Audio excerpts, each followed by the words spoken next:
The moment Aria Moretti overheard her future husband admit he never wanted her, just minutes before walking down the aisle, she knew her life was over. Lorenzo Vieri, the most feared crime boss in Chicago, had just confessed to his men that she was nothing but a contract, a strategic piece in a game she never agreed to play. But what Aria didn't know was that sometimes the most dangerous lies are the ones we tell ourselves. This is the story of a marriage that began as a death sentence and became something no one could have predicted. If you want to see how far this story goes, hit that like button and drop a comment with your city. Now, let's begin. The heat was unbearable. Not just the suffocating Chicago summer that pressed down on the city like a hand over someone's mouth, but the weight of the ivory gown clinging to Aria Moretti's skin, the crushing reality of what was about to happen, and the thick, choking silence that filled the cathedral's back hallway where she stood alone, trembling. She wasn't supposed to be here, not in this hallway. Not yet. The wedding planner, a sharp-faced woman named Victoria, who'd been hired by the Vieri family, had insisted Aria wait in the bridal suite until the music started. But Aria couldn't breathe in that room. The mirrors, the flowers, the champagne, no one was drinking. Everything felt like a stage set for someone else's life. So she'd slipped out, desperate for air, for space, for anything that didn't feel like a coffin dressed in white tulle. That's when she heard the voices. Low, male, coming from the vestry where the groomsmen were supposed to be waiting. Aria should have walked away, should have turned around and gone back to the bridal suite and pretended she'd never left. But something in the tone, the careful quiet of it, made her stop, made her press closer to the partially open door. "You're really going through with this?" The voice was unfamiliar, rough around the edges. One of Lorenzo's men, probably. She'd been introduced to so many faces over the past month that they'd all blurred together into a single mass of dark suits and harder expressions. "I don't have a choice." Lorenzo's voice.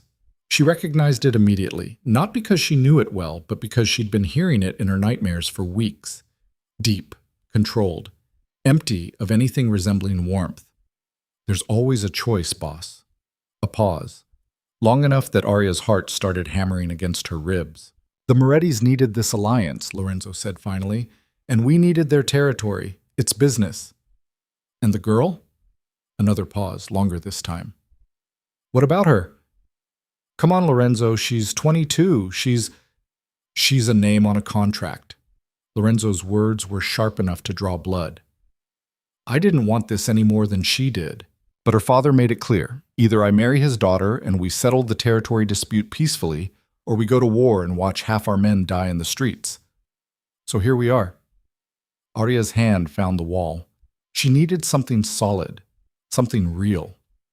"She seems nice," the other voice said, quieter now. "Pretty too. Could be worse. Could be better." Lorenzo's response was immediate. Clinical. "Look, I don't care if she's nice or pretty or anything else. This isn't about her. This is about keeping the peace long enough to consolidate power and make sure the Russians don't think we're weak enough to take a run at. Once everything settles, we'll figure out the rest." The rest meaning what exactly? Meaning she gets a wing of the house, I get mine, and we see each other at family functions. That's it. That's the deal. "You told her that?" "I told her father." He agreed. "She'll figure it out." The first voice laughed, a bitter, humorless sound. "Christ, Lorenzo, that's cold even for you." "This is the life," Lorenzo said. "You know that. Nothing about it is warm." Aria didn't hear what came next. She was already moving, her legs carrying her back down the hallway before her brain caught up with her body. The cathedral's back exit loomed ahead, heavy wooden doors that led to the alley, to the street, to anywhere but here. She could run. She should run. Her hand touched the door handle, and for one perfect, crystalline moment, she felt the possibility of a different life unfold in front of her. She could disappear. Chicago was big enough. She had friends, well, acquaintances. She had a degree in art history that was basically useless, but it was something. She could waitress. She could paint. She could be poor and free instead of rich and buried alive.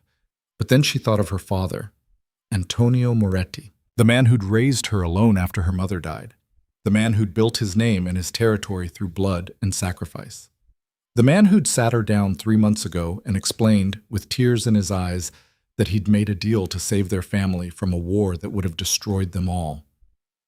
"I need you to do this, baby girl," he'd said, his hands shaking as he held hers. "I know it's not fair. I know it's not what you wanted. But if you don't marry Lorenzo Vieri, the next 6 months will be a bloodbath. Your cousins, your uncles, everyone. Do you understand?" She'd understood. She'd hated it, but she'd understood. And now, standing in front of that exit, she understood something else. There was no running from this. Not really. Even if she made it out those doors, she'd be condemning everyone she'd ever loved to death.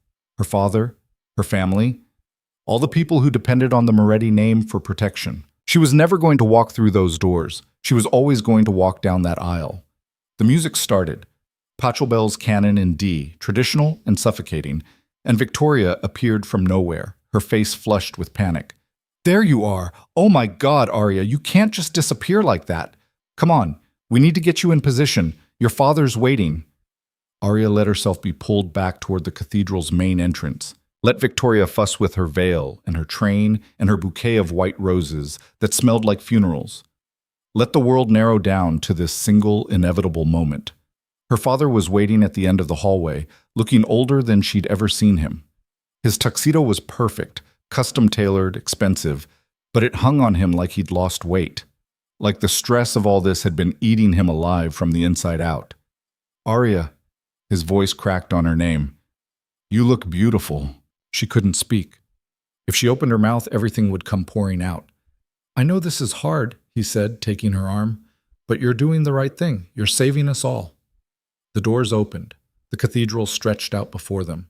Endless white runner, towering stone columns, hundreds of guests in their finest clothes, all turning to watch her make the longest walk of her life. And at the end of it all, standing at the altar in a black tuxedo that probably cost more than most people's cars, was Lorenzo Vieri. He was tall. She'd known that, but seeing him now, in this context, made it real in a way it hadn't been before. Broad-shouldered, dark hair swept back from a face that could have been handsome if it weren't so completely devoid of expression. He watched her approach with the same detached interest someone might give a piece of furniture being delivered. "She's a name on a contract." The words echoed in her head with every step. "I didn't want this any more than she did." Her father squeezed her arm. Trying to be comforting, probably. It felt like a vice.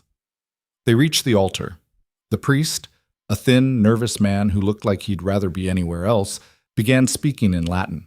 Arya didn't hear the words. She was too busy trying to breathe, trying to stay standing, trying not to look at Lorenzo's face, because if she did, she'd see the truth of what she'd overheard written there. "Who gives this woman to be married to this man?" the priest asked, switching to English. "I do." Her father's voice was steady, practiced. He kissed her cheek, pressed her hand into Lorenzo's, and walked away. Lorenzo's hand was warm. That surprised her. She'd expected it to be cold, dead, but it was warm and solid, and his grip was firm without being painful as he guided her up the final steps to stand beside him. "You okay?" he murmured so quietly that only she could hear. She almost laughed, almost started screaming, but she did neither. She just nodded, once, sharp and small. "Good." He turned back to the priest. "Let's get this done." The ceremony was a blur. Words in Latin and English, prayers she didn't hear, vows she repeated without processing. She felt like she was watching herself from a distance, some other girl in some other life going through motions that didn't belong to her. "Do you, Lorenzo Vieri, take this woman to be your lawfully wedded wife?" "I do."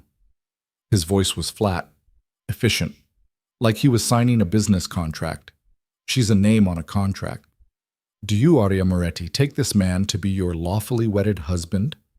This was it. The last moment. The last chance to say no, to burn it all down, to choose chaos over this suffocating order. "I do." The words came out steadier than she expected. "By the power vested in me, I now pronounce you husband and wife. You may kiss the bride." Lorenzo turned to her. His eyes were dark, so dark she couldn't see anything in them. No emotion, no regret, nothing. He leaned down, and for one horrible second, she thought he might actually kiss her like he meant it. But he didn't. His lips brushed against hers for exactly long enough to satisfy the audience, then pulled away. "Done," he said quietly. The cathedral erupted in applause. Rice flew through the air as they walked back down the aisle, Lorenzo's hand on her elbow, guiding her through the chaos. Cameras flashed. People shouted congratulations. The whole thing felt like a performance where everyone had learned their lines except her. The reception was held at the Vieri Estate, a sprawling mansion on the north side that looked like it had been airlifted directly from Sicily. Marble columns, formal gardens, the kind of old money elegance that only came from generations of people taking what they wanted and making the world pretend it was legitimate. Arya barely remembered the next few hours. There was food she didn't eat, wine she drank too much of. Dancing she endured while Lorenzo held her at a careful, formal distance, and they swayed to music neither of them heard. Important men shook Lorenzo's hand and congratulated him on a good match. Their wives smiled at Arya with expressions that ranged from pity to something harder, jealousy maybe, or recognition. "You look lovely, dear," one woman said. Elena Ricci, wife of one of the underbosses. Her eyes were kind, but there was a warning in them. "Marriage to a man like Lorenzo isn't easy, but you'll learn." "Learn what?" Arya asked, because the wine had loosened her tongue and she was past caring about propriety. Elena's smile turned sad. "How to survive it." By the time the last guest left, Arya's feet were bleeding from her heels and her face hurt from forcing smiles. Lorenzo had disappeared an hour ago, pulled away by business that couldn't wait apparently. She'd been left to handle the remaining pleasantries alone. Victoria found her standing in the empty ballroom, staring at the wreckage of the reception. Crushed flowers, half-empty champagne glasses, the detritus of other people's celebration. "The car is ready to take you to the house," Victoria said. "Your things have already been moved to your wing." "My wing," Arya repeated. The words tasted like ash. "Mr. Vieri had specific instructions about your accommodations. You'll have the entire east wing, private bedroom, sitting room, bathroom, study. Everything you need. Everything except a husband." Victoria's expression flickered, a crack in the professional facade. "Mrs. Vieri, don't call me that." The words came out sharper than Arya intended. "Sorry, don't call me that, not yet." "Of course." Victoria's voice softened. "The car is waiting whenever you're ready." Arya wasn't ready. She'd never be ready. But she went anyway because that's what this life was now, a series of things she'd never be ready for that she'd do anyway. The Vieri mansion was even more imposing at night. Security lights illuminated the grounds like it was a military installation. Men in dark suits stood at every entrance, watching her with expressions that gave nothing away. The driver, a silent man named Marco, pulled up to the front entrance and opened her door without a word. "Mrs. Vieri," he said, with a slight nod. She wanted to correct him, wanted to say something, but her voice had left her somewhere between the reception and here. Inside, a woman in her 50s with steel gray hair and a no-nonsense expression was waiting in the foyer. "I'm Rosa," she said. "I manage the household. Mr. Vieri asked me to show you to your rooms." "Where is he?" Arya's voice came out smaller than she wanted. "In his study. He said not to disturb him tonight. He has business to attend to." "Of course he does." Rosa led her through a maze of hallways, all marble and dark wood and artwork that probably cost more than small countries. The east wing was at the opposite end of the house from what Rosa carefully referred to as Mr. Vieri's private quarters. "You'll have everything you need here," Rosa said, opening double doors to reveal a suite of rooms that looked like they belonged in a luxury hotel. King-sized bed with silk sheets, sitting area with a fireplace, bathroom with a tub big enough to drown in. "If you need anything, there's a phone on the nightstand that connects directly to the kitchen and my office." "When will I see Lorenzo?" Rosa's expression didn't change. "Mr. Vieri keeps his own schedule. I'm sure he'll contact you when he's available." She left Arya standing in the middle of the bedroom, surrounded by luggage she didn't remember packing and a life she didn't remember choosing. Arya didn't sleep that night. She sat on the edge of the bed, still wearing her wedding dress, watching the clock on the nightstand tick toward dawn, waiting for something. A knock on the door, footsteps in the hallway. some sign that this was actually a marriage and not just an elaborate performance. But Lorenzo never came. The first week established the pattern that would define the next several months. Arya existed in the East Wing like a ghost. She woke up alone, ate breakfast in the smaller dining room that Rosa had designated as hers, separate from the formal dining room where Lorenzo presumably ate, though she never saw him there. Spent her days trying to figure out what to do with herself in a house full of people who treated her like an expensive piece of art, important but untouchable. She saw Lorenzo exactly 3 times that first week. Once, in passing, as he left the house in a suit that probably cost more than her entire wardrobe. He'd nodded at her, a brief acknowledgement that she existed, and kept walking. Once, across the grounds, as he stood talking to a group of his men near the garage.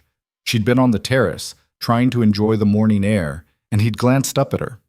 Their eyes met for exactly 1 second before he looked away and continued his conversation. And once, at dinner on Friday night, a formal affair that Rosa had informed her was expected and non-negotiable. They'd sat at opposite ends of a table long enough to seat 20, eating food neither of them tasted while making conversation that felt like a hostage negotiation. "How are you settling in?" he'd asked, his voice perfectly polite and completely hollow. "Fine," she'd lied.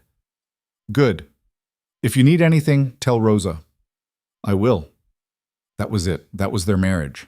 2 strangers fulfilling an obligation, counting down the minutes until they could retreat back to their separate lives. But there were things Arya noticed, small things that didn't fit the narrative of complete indifference. The security, for instance.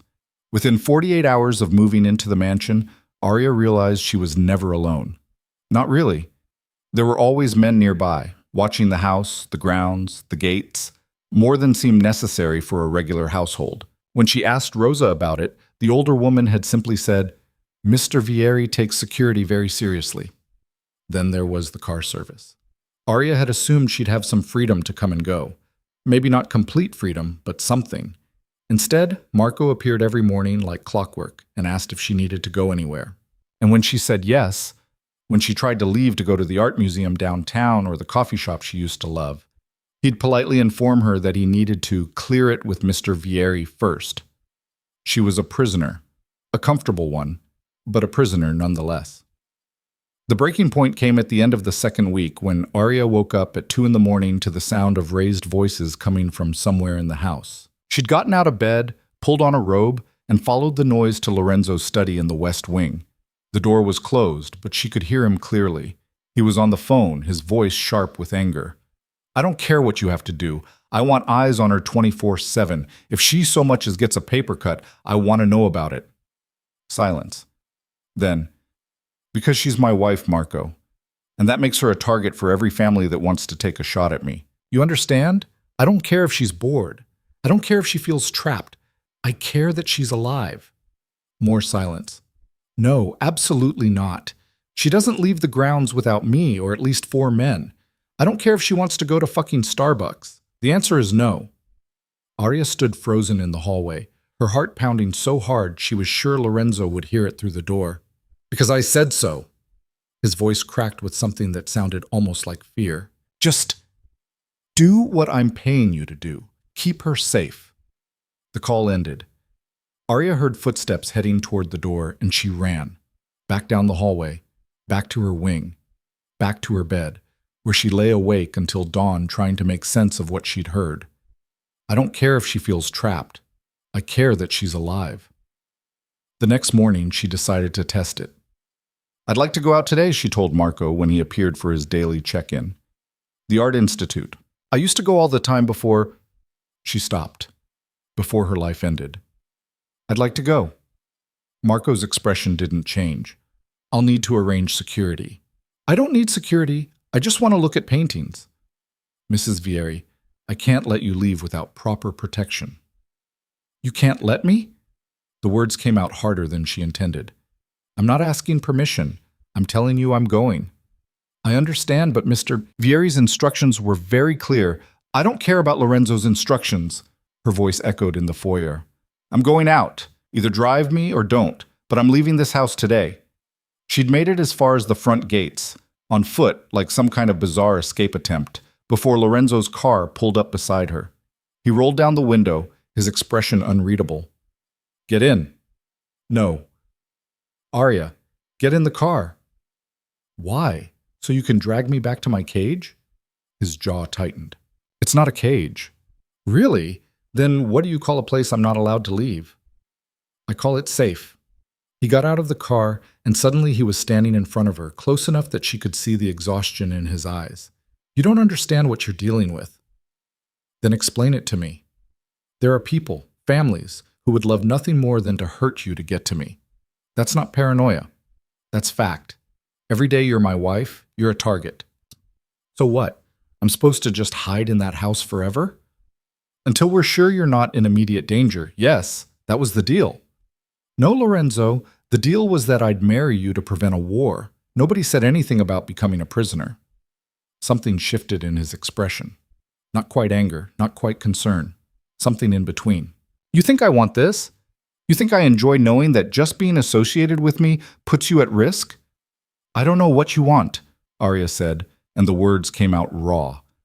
"You haven't spoken more than 10 words to me since the wedding. You treat me like I'm invisible, like I'm furniture. That's not—" He stopped himself, looked away. "It's complicated." "Then uncomplicate it." For a long moment, they just stood there. Arya with her back to the gate, Lorenzo blocking her path to freedom, locked in a stalemate neither of them knew how to resolve. "Please," she said quietly, "I'm going insane in there. I just want to see something beautiful, just for an hour." His expression softened, just a fraction. "Fine, but Marco drives, and you take 3 men with you." 3? Non-negotiable. It wasn't freedom, but it was something. "Okay," she said. They went to the Art Institute. Arya spent 2 hours walking through galleries she'd loved before her life imploded, trying to pretend that the 3 large men in suits following her at a discreet distance were just very interested in impressionist paintings. Lorenzo didn't come with her. He'd gone back to whatever business required his constant attention. But she felt his presence anyway. In the security. In the careful way everyone treated her. In the weight of being Mrs. Vieri. When she got home that evening, there was a note waiting on her nightstand. Lorenzo's handwriting, she assumed, sharp and efficient. "Thank you for cooperating with security. I know it's not ideal. L." That was it. No explanation, no apology, just acknowledgement that her life wasn't what it should be and a vague suggestion that he cared enough to notice. Arya kept the note. She wasn't sure why. The weeks blurred together after that. Small concessions. Tiny moments of almost connection that never quite became real. Lorenzo started eating dinner with her twice a week, still formal, still distant, but present. They talked about safe things, her art history degree, his work, vague references that never crossed into actual illegal activity, the weather, never the wedding, never their arrangement, never the fact that they were married but not really married, and through it all the security remained. Constant, oppressive, more men than seemed necessary, more precautions than made sense. "Why so much protection?" she asked Rosa one afternoon. "We're at peace with the other families, aren't we? That was the whole point of the marriage." Rosa's expression turned careful. "Mr. Vieri doesn't take chances." "But, Mrs. Vieri," Rosa's voice dropped. "There are things about this life you don't know yet, things Mr. Vieri protects you from. Be grateful for that." But Arya wasn't grateful. She was suspicious, because nothing about Lorenzo's behavior made sense. If she was really just a contract, just a strategic piece, why did he care so much about keeping her alive? Why the constant surveillance? Why the fear she'd heard in his voice that night on the phone? Because she's my wife, and that makes her a target. The answer came on a Tuesday afternoon, 3 months after the wedding. Arya had been reading in the library, a massive room on the 2nd floor filled with books no one ever touched, when Rosa appeared in the doorway, her face pale. "Mrs. Vieri, Mr. Vieri needs you in his office, now." Something in her tone made Arya's stomach drop. "What's wrong?" "Please, just come." Lorenzo's office was in the West Wing, past the study where he spent most of his evenings. Arya had never been inside. When Rosa opened the door, she understood why. The room was all business. Desk covered in papers, Screens showing security feeds, maps on the walls marked with pins and notes she couldn't read from the doorway, and Lorenzo standing in the center of it all, his expression harder than she'd ever seen it. "Close the door," he said to Rosa. She did, leaving Arya alone with her husband in a room that felt like a war bunker. "What's going on?" Arya asked. Lorenzo didn't answer immediately. He just looked at her, really looked at her, like he was memorizing her face. Then he said very quietly, "The Castellanos made a move." The name meant nothing to her. "Who?" "Rival family. They've been testing boundaries for months. We thought we had it contained." He paused. "We were wrong." "Lorenzo, you're scaring me." "Good. You should be scared." He moved closer, and she could see the tension in his shoulders, the exhaustion. "They sent a message this morning, said they know the marriage was just strategic, said they're going to prove how weak it makes me by taking you apart piece by piece." The room tilted. "What?" "They're coming for you, Arya, and they're not interested in ransom or negotiation. They want blood." The words hung in the air between them like poison. "They want blood," Arya repeated, her voice barely above a whisper. "My blood." "Yes." Lorenzo's jaw was tight enough to crack teeth, which is why the security is about to get a lot tighter. Starting now, you don't go anywhere without me. Not the library, not the gardens, nowhere. Something hot and sharp flared in Arya's chest. "You can't be serious. Do I look like I'm joking?" He didn't. He looked like a man standing at the edge of something dark and inevitable, trying to decide if he should jump or push someone else in first. "How long?" she asked. "How long do I have to live like this?" "Until the threat is neutralized." "Which means what? Days? Weeks? Years?" Lorenzo's expression shifted, something almost like pain crossing his face before he locked it down. "However long it takes." "That's not an answer. It's the only answer I have." Arya wanted to scream, wanted to throw something, wanted to do anything except stand there and accept that her life, already barely hers, was being compressed into something even smaller.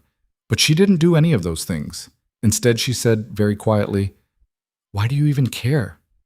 The question seemed to catch him off guard. "What?" "You heard me.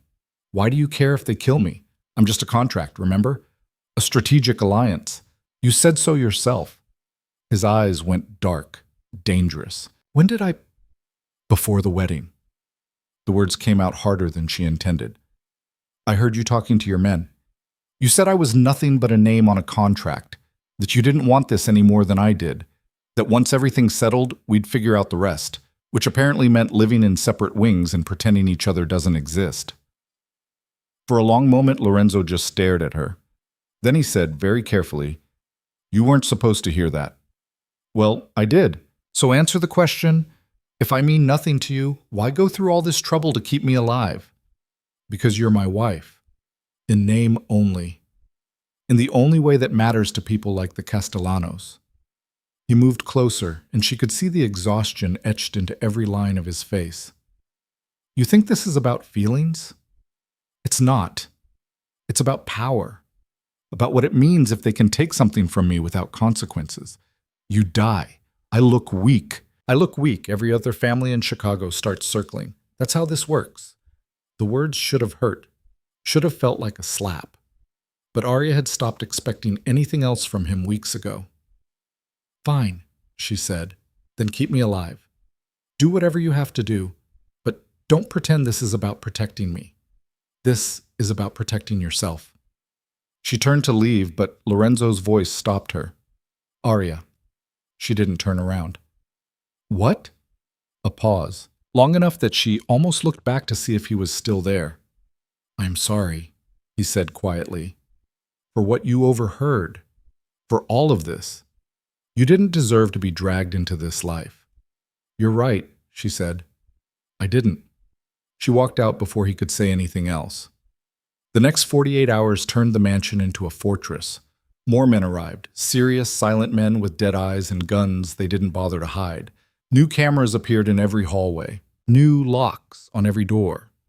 Rosa informed Arya that her meals would now be delivered to her rooms for safety reasons, which was just another way of saying she was under house arrest. Lorenzo disappeared completely.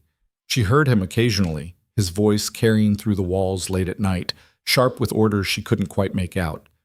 But she didn't see him, didn't speak to him. They existed in the same house like ghosts occupying different dimensions. On the third day, Arya woke up to the sound of breaking glass. She was on her feet before her brain fully processed what was happening. The bedroom was dark, still hours before dawn, but there was light coming from somewhere. Flickering, orange, fire. She ran to the window and looked out at the grounds. The garage was burning, flames licking up the sides of the building, thick black smoke pouring into the night sky. Men were running everywhere, shouting orders, dragging hoses from somewhere she couldn't see. Her door burst open. One of Lorenzo's men, Paolo, she thought his name was, stood in the doorway with a gun in his hand. "Mrs. Vieri, we need to move. Now." "What's happening?" "No time. Come with me." He grabbed her arm and pulled her into the hallway. Other men were there, forming a perimeter around her as they moved through the house. Everything was chaos. Alarms blaring, people running, the smell of smoke starting to seep through the walls. "Where's Lorenzo?" she asked. "Dealing with it. This way." They took her down to the basement, a part of the house she didn't even know existed, through a heavy steel door and into what looked like a bunker. Concrete walls. No windows. A single table with chairs and a phone that looked like it belonged in a Cold War movie. "Stay here," Paolo said. "Don't open this door for anyone except Mr. Vieri or me. Understand?" "Paolo, what the hell is going on?" But he was already leaving, the door slamming shut behind him with a sound like a coffin closing. Arya sat down at the table because her legs wouldn't hold her anymore. Her hands were shaking, her whole body was shaking. She tried to focus on breathing, in and out, slow and steady, the way her therapist had taught her years ago when her mother died. But it wasn't working. Time stopped meaning anything. She didn't have her phone, didn't have a watch. Just the concrete walls and the fluorescent lights and the slowly building panic that maybe no one was coming back for her. Then the door opened. Lorenzo stood there, and he looked like he'd walked through hell. His shirt was torn. His face was streaked with ash. There was blood on his knuckles, whose she didn't want to know. "You're okay," he said. Not a question, a statement, like he was trying to convince himself. "What happened?" He didn't answer immediately, just looked at her with an expression she couldn't read. Then he said, "The Castellanos sent a message. Literally. They firebombed the garage and left a note pinned to the gate with a knife." "What did it say?" "Nothing you need to worry about." "Lorenzo, they're escalating." He moved into the room, and she could see how tightly he was wound, ready to snap at any second. "This was supposed to be a warning. Next time it won't be."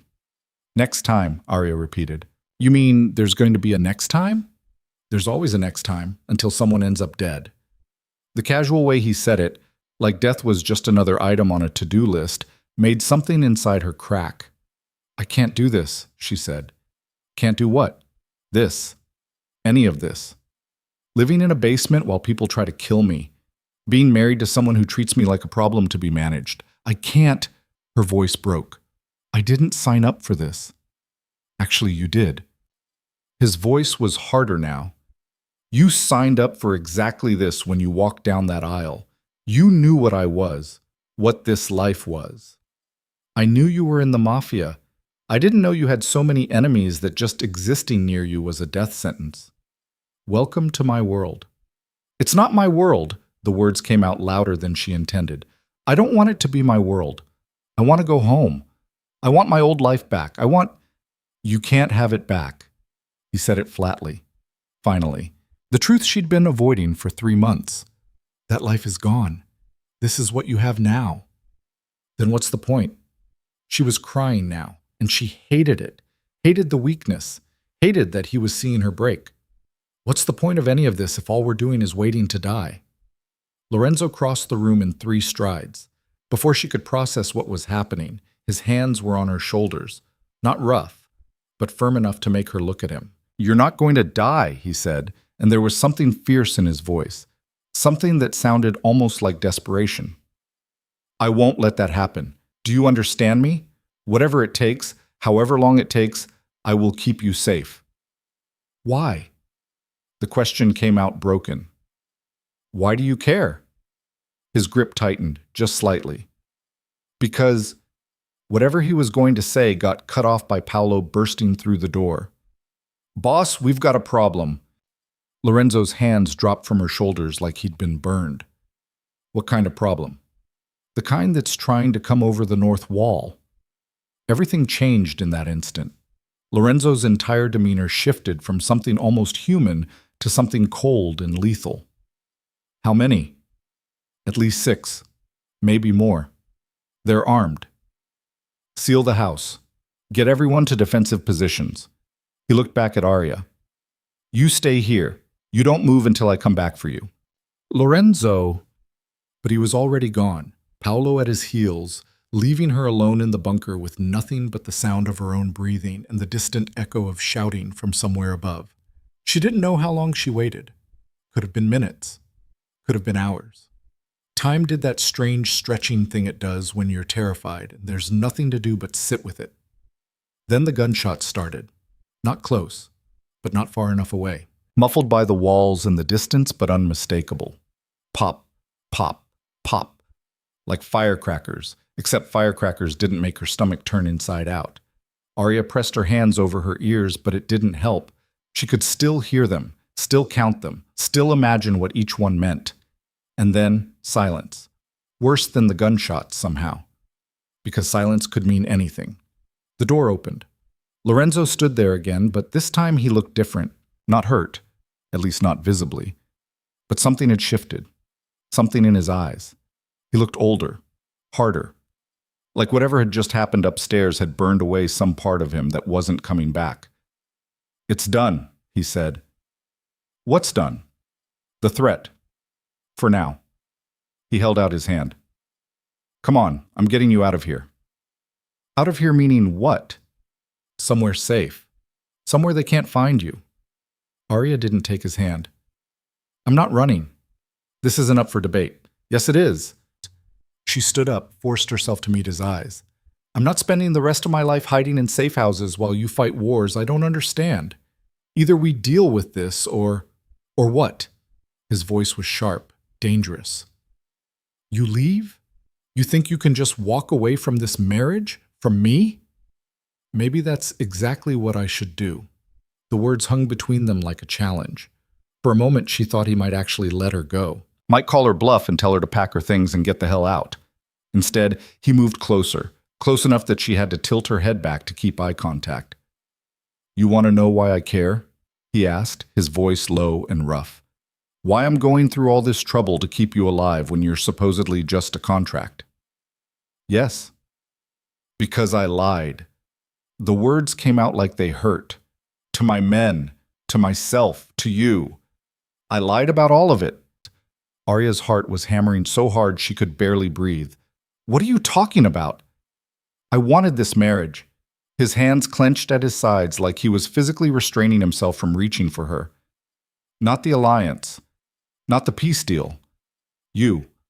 I wanted you from the first time I saw your picture in your father's office. From the first time we met to discuss the arrangement, and you looked at me like you could see every terrible thing I'd ever done and weren't impressed by any of it. That's not... I pushed you away because I was terrified. The confession came out jagged, broken. Terrified that if I let myself care about you, really care, it would get you killed, because that's what happens to people I love in this life. They die. They get used against me. They become targets painted in blood. Lorenzo. But pushing you away didn't work. It just made everything worse. Made me watch you from a distance. Made me obsess over every threat. Made me lie awake every night in my wing of the house knowing you were in yours. And I'd put that distance between us because I'm a coward. Arya couldn't speak, couldn't move, couldn't do anything except stare at this man she'd thought she understood and realize she'd been completely wrong about everything. So yes, he continued, his voice rough. I care. I care so much it's killing me. And I know I have no right to. I know I've treated you like garbage. I know I'm probably the worst thing that ever happened to you, but I can't stop caring. I can't stop wanting to keep you safe. I can't stop... She kissed him. She didn't plan it, didn't think about it. Just closed the distance between them and pressed her mouth to his because words weren't enough anymore, and she needed him to shut up, and she needed to know if this was real. For half a second, he froze. Then his hands were in her hair, and he was kissing her back like he was drowning, and she was air. Like 3 months of distance and denial were catching fire all at once. When they finally broke apart, both breathing hard, Lorenzo pressed his forehead against hers. "I'm sorry," he whispered. "For all of it. For the wedding. For the things I said. For making you feel like you didn't matter." "You're an idiot," she said, but there was no heat in it. "I know. And we're still in danger." "I know that too. So what do we do?" He pulled back just enough to look at her. Really look at her. "We end this. The Castellanos. The threat. All of it. But I need you to trust me. Can you do that?" Arya thought about the last 3 months. The loneliness. The fear. The feeling of being trapped in a life that didn't belong to her. Then she thought about the man standing in front of her, flawed and dangerous and probably going to break her heart in a dozen different ways, and made a choice. "Yes," she said. "I can trust you." Something in his expression softened. "Then let's go to war." They left the bunker together. The house above was a disaster. Broken windows, bullet holes in the walls, blood on the marble floors that Rosa was already trying to clean with an expression that suggested this wasn't her first time dealing with this kind of mess. 4 of theirs dead, Paolo reported when they reached the main floor. 2 of ours injured. Could have been worse. "It will be worse," Lorenzo said. "They're not going to stop, not until we make them." "What's the play?" Lorenzo's expression went cold, calculating. "We hit them where it hurts. Their money, their connections, everything they've built. We tear it apart piece by piece until they're begging for mercy. That's going to take time. Then we'd better get started." The next week was a blur of activity. Arya watched from the sidelines as Lorenzo orchestrated what could only be described as a systematic dismantling of the Castellano family's operations. Bank accounts frozen through connections she didn't want to know about, shipments intercepted, alliances broken through carefully applied pressure and probably threats. But he kept his promise. He didn't shut her out, didn't send her away. Instead, he let her see how his world worked. The meetings, the negotiations, the careful dance of power and fear that kept the whole thing from collapsing. "You don't have to watch this," he said one night, after a particularly brutal meeting where he'd made it clear to one of the Castellanos' suppliers that their business relationship was over and their life expectancy was questionable. "I know," Arya said, "but if this is my life now, I want to understand it." He looked at her like she'd said something profound. "Most people would run." "I'm not most people." "No," he said quietly. "You're really not." Things shifted between them after that. Not dramatically, not like a switch being flipped, but slowly, carefully. Lorenzo started eating dinner with her every night instead of twice a week. Started asking about her day like he actually cared about the answer. Started touching her in small ways, a hand on her back, fingers brushing hers as he passed her something, like he was testing whether she'd pull away. She never did. And late at night, when the house was quiet, and the only sound was the security detail making their rounds, she'd find herself standing outside his study, watching him work through the partially open door, trying to reconcile the man who'd pushed her away with the man who'd confessed he'd wanted her all along. "You can come in, you know," he said one night, not looking up from whatever he was reading. Instead of lurking in the hallway, Arya stepped into the doorway. "How did you know I was here?" "I always know when you're near." He finally looked up, and there was something in his eyes that made her breath catch. "It's like the air changes. That's the most ridiculous thing I've ever heard. Doesn't make it less true." She moved into the room, drawn by something she couldn't quite name. "Can I ask you something?" "Anything." "That night, the wedding, when you said I was just a contract, did you mean it? Even a little?" Lorenzo set down whatever he'd been reading and gave her his full attention. "I meant it the way people mean things when they're lying to themselves. I thought if I said it enough, it would become true. That I could make this just business. Keep you at a distance. Keep us both safe." He paused. "But I was wrong." You were never just a contract, not even from the beginning. Then why did you? Because I'm better at running criminal enterprises than I am at being a husband. The admission came out dry, self-deprecating.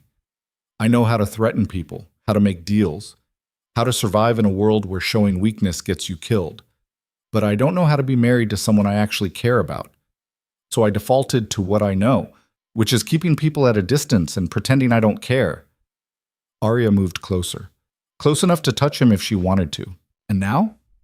Now I'm trying to figure out how to be what you deserve while also keeping you alive. It's harder than it sounds. Maybe I don't need you to be perfect.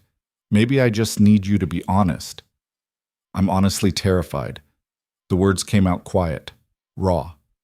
Every minute of every day, because the Castellanos aren't the only threat out there. They're just the current one. There will always be another family, another enemy, another person who thinks taking you from me is the way to win. So we deal with them, together. You make it sound simple. Maybe it is. She reached out and took his hand. His fingers closed around hers immediately, like he'd been waiting for permission. Maybe we stop making it complicated. For a long moment, they just stood there, connected by touch and choice, and the slow, terrifying realization that this thing between them, whatever it was, wasn't going away. Stay with me tonight, Lorenzo said. Not a demand, a request. Not, I don't mean anything, I just don't want to be alone. Arya should have said no, should have maintained some boundaries, some distance. But she was tired of distance, tired of sleeping in a bed that felt too big and too empty and too much like a prison cell dressed up in expensive sheets. Okay, she said. They ended up on the couch in his study, not touching beyond the point where their shoulders pressed together, but close enough that she could feel the warmth of him, could hear his breathing gradually slow as the tension bled out of his body. Tell me something true, she said into the darkness. What do you want to know? Anything. Everything. I don't care. Just tell me something real. Lorenzo was quiet for so long she thought he might not answer. Then he said, When I was 8, my father took me to my first execution, made me watch while he shot a man who'd betrayed him. Told me that's what happens to people who show weakness. Who let emotions get in the way of business? Arya's chest tightened. Lorenzo, I swore I'd never be weak like that. Never care about anything enough that losing it would break me. And I kept that promise for a long time. Until you. She turned to look at him. His face was half-shadowed in the dim light, but she could see the honesty there, the vulnerability. I don't want to break you, she said quietly. Too late. But he was smiling when he said it, sad and small, but real. You broke me the second you walked down that aisle looking like you wanted to murder me. I did want to murder you. I know, it was terrifying. Also kind of attractive, which should probably tell me something about my mental state. Arya laughed, the first real laugh she'd had in months. We're both insane. Probably. His hand found hers in the darkness, squeezed gently. But at least we're insane together. They fell asleep like that, on a couch that definitely wasn't meant for two people, tangled together in a way that would probably give them both back pain, but neither of them cared. For the first time since the wedding, Arya felt something that might have been peace. It lasted exactly 6 hours. The explosion that ripped through the West Wing at dawn felt like the world ending. Arya woke to Lorenzo's weight crushing her into the couch, his body covering hers as debris rained down around them. The windows had blown inward, glass everywhere, chunks of stone and plaster falling like hail. Her ears were ringing so loud she couldn't hear herself screaming. Stay down! Lorenzo's voice cut through the noise, muffled but urgent. His hand was on the back of her head, pressing her face into his chest as another tremor shook the building. Then silence. Thick and terrible and full of smoke. Lorenzo pulled back just enough to look at her, his hands running over her face, her arms checking for injuries. Are you hurt? She couldn't speak, could barely breathe, just shook her head. We need to move, now. He hauled them both off the couch, glass crunching under their feet. The study was destroyed, one wall partially collapsed, the ceiling sagging in a way that suggested the whole thing might come down any second. Can you walk? Yes. The word came out hoarse. He grabbed her hand and they ran, out into the hallway where other men were emerging from rooms, weapons drawn, shouting orders she couldn't process. The air was thick with dust and smoke, making every breath feel like swallowing fire. Paolo appeared through the haze, blood streaming from a cut above his eye. "Boss, they hit the armory. Took out half the security system." "How many inside?" "Don't know. At least 3. Maybe more." Lorenzo's grip on Aria's hand tightened. "Get her to the safe room. Don't let her out of your sight." "Lorenzo," Aria started, but he was already pushing her toward Paolo. "Go. I'll come for you when it's clear." "You can't." "Aria." He gripped her shoulders, forced her to look at him. His face was covered in dust, and there was blood on his temple from where something had hit him, but his eyes were clear, determined. "I need you safe, please. Just this once, don't fight me on this." She wanted to argue, wanted to tell him she wasn't leaving him, but the building shook again. Another explosion, further away this time, and Lorenzo was already moving, shouting orders, becoming the crime boss instead of the man who'd fallen asleep holding her hand. Paolo dragged her in the opposite direction. Through hallways she didn't recognize, downstairs that seemed to go on forever, past rooms where men were grabbing weapons and body armor like they were preparing for war, which she realized with a sick drop in her stomach they probably were. The safe room was different from the bunker. Smaller, more fortified. Steel walls, heavy door with locks that looked like they belonged on a bank vault. Paolo shoved her inside and immediately started securing the entrance. "How long?" she asked. "However long it takes." He checked his gun, his movements efficient and practiced. "Mr. Vieri will handle it. People are going to die. People are already dead." He said it flatly, matter of fact. 3 guards on the night shift, maybe more. The Castellanos aren't playing anymore. Aria's legs gave out. She sank down against the wall, her whole body shaking. "This is because of me." "No." Paolo looked at her directly for the first time. "This is because Marco Castellano is a psychopath who thinks he can take territory by killing everyone who gets in his way. You're just the excuse he's using." "That's supposed to make me feel better?" "It's supposed to make you understand that this isn't your fault. This is the life. It was always going to come to this eventually." The hours that followed were torture. Aria sat in that steel room listening to muffled gunfire, trying not to imagine Lorenzo bleeding out somewhere while she hid like a coward. Paolo stood guard at the door, stone-faced and silent, occasionally checking his phone for updates that never seemed to come. "Tell me something," Aria said, because the silence was worse than anything. "About Lorenzo." "Something I don't know." Paolo glanced at her. "Why?" "Because I'm going insane and I need to think about something other than whether my husband is dead." He considered that, then said, "He killed a man for you. Before the wedding." Aria's blood went cold. "What?" "One of the Moretti soldiers. Guy was running his mouth about how lucky he was going to get once you were married into the family, describing what he'd do to you in detail that I'm not going to repeat." Paolo's expression darkened.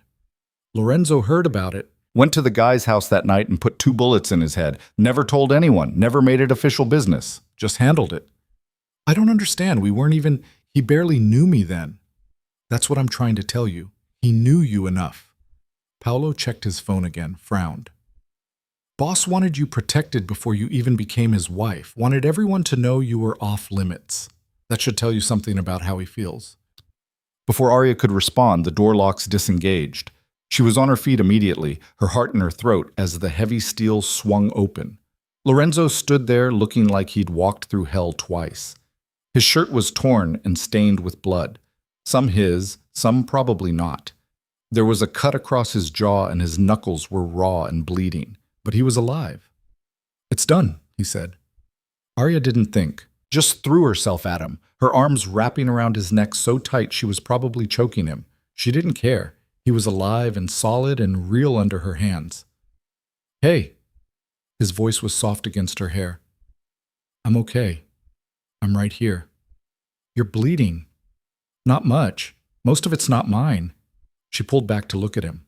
Really look at him. "How many?" "You don't want to know." "Yes, I do." Lorenzo's jaw tightened. 7 of theirs, 2 of ours, plus the 3 from the night shift. He paused. Marco Castellano was one of the 7. The name registered slowly. the head of the family. Was past tense. There was something cold in his eyes, something that reminded her exactly who she'd married. He came himself, thought he could end this personally. He was wrong. Did you? Yes. He said it without hesitation, without regret. He had a gun to Paolo's head when I found him, so yes, I killed him. Arya should have been horrified, Should have felt something other than relief. But all she could think was that Lorenzo was alive, Paolo was alive, and the man who'd been trying to murder her for weeks was dead. What happens now? She asked. Now we deal with the aftermath. He looked at Paolo. Get the cleaners. I want this house put back together by tonight, and send word to the other families. Anyone who wants to dispute the Castellano territory can take it up with me directly. They're going to want proof, Paolo said. Then give it to them. Lorenzo's voice went flat. Take pictures if you have to. Just make it clear that anyone who comes after my wife ends up the same way. After Paolo left, Lorenzo led Arya through the damaged house. Men were already working, boarding up windows, removing bodies, scrubbing blood from floors. It was efficient, practiced, like this was just another Tuesday. You need to see something, Lorenzo said, guiding her toward what used to be the West Wing. The damage was worse here. Walls blown apart, furniture destroyed, the whole area looking like a bomb had gone off. Which, she realized, it had. He stopped in front of what remained of his bedroom. The door was gone entirely, and inside was devastation. The bed where she'd never slept was buried under rubble. The windows were blown out. Everything was destroyed. They were targeting me, Lorenzo said quietly. This was supposed to kill me while I slept. They didn't know I was in the study with you. The implication hit her like a physical blow. If you'd been here, I'd be dead, and you'd be a widow before you ever really had a husband. He turned to face her. You saved my life last night by asking me to stay with you, by not letting me be alone. That's not... I didn't know... Doesn't matter. His hand came up to cup her face, his thumb brushing away tears she hadn't realized were falling. You saved me anyway. They stood there in the ruins of his bedroom, holding each other while the house was put back together around them. And Arya realized something that should have been obvious from the start. This was never going to be a normal marriage. There would always be threats, always be danger, always be the possibility that any moment together could be their last. The question was whether she could live with that. The answer she was starting to realize was yes. The next few days were chaos of a different kind. The Castellano family crumbled without Marco, various lieutenants fighting over scraps, while Lorenzo systematically absorbed their territory and operations. Meetings happened at all hours. Men came and went. The house transformed into a command center for what could only be described as a hostile takeover. And through it all, Arya watched, learned, started to understand the machinery of Lorenzo's world in a way she never had before. You should sit in on this one, Chese, Lorenzo said on the fourth day, gesturing to a meeting he'd scheduled with representatives from 3 other families. If you want to. You're asking me? You're my wife. That means you have a voice here, if you want to use it. She did. Sat beside him at the conference table while hard men with harder reputations discussed territory and tribute and all the ways they planned to carve up what remained of the Castellano Empire. And when one of them, a man named Victor Russo, who controlled the docks, suggested that Lorenzo was moving too fast, pushing too hard, trying to grab too much, Arya spoke up. He's not grabbing anything, she said, her voice cutting through the room like a blade. He's taking what was already offered. Marco Castellano declared war. Lorenzo ended it. If anyone has a problem with how he did that, they're welcome to try their luck the same way Marco did. The room went silent. Every eye turned to her. Victor Russo leaned back in his chair, studying her like she was a puzzle he couldn't quite solve. Mrs. Vieri, I didn't realize you had opinions on business matters. I have opinions on a lot of things. She met his gaze without flinching. Including men who think they can undermine my husband while sitting at his table eating his food. A muscle ticked in Victor's jaw.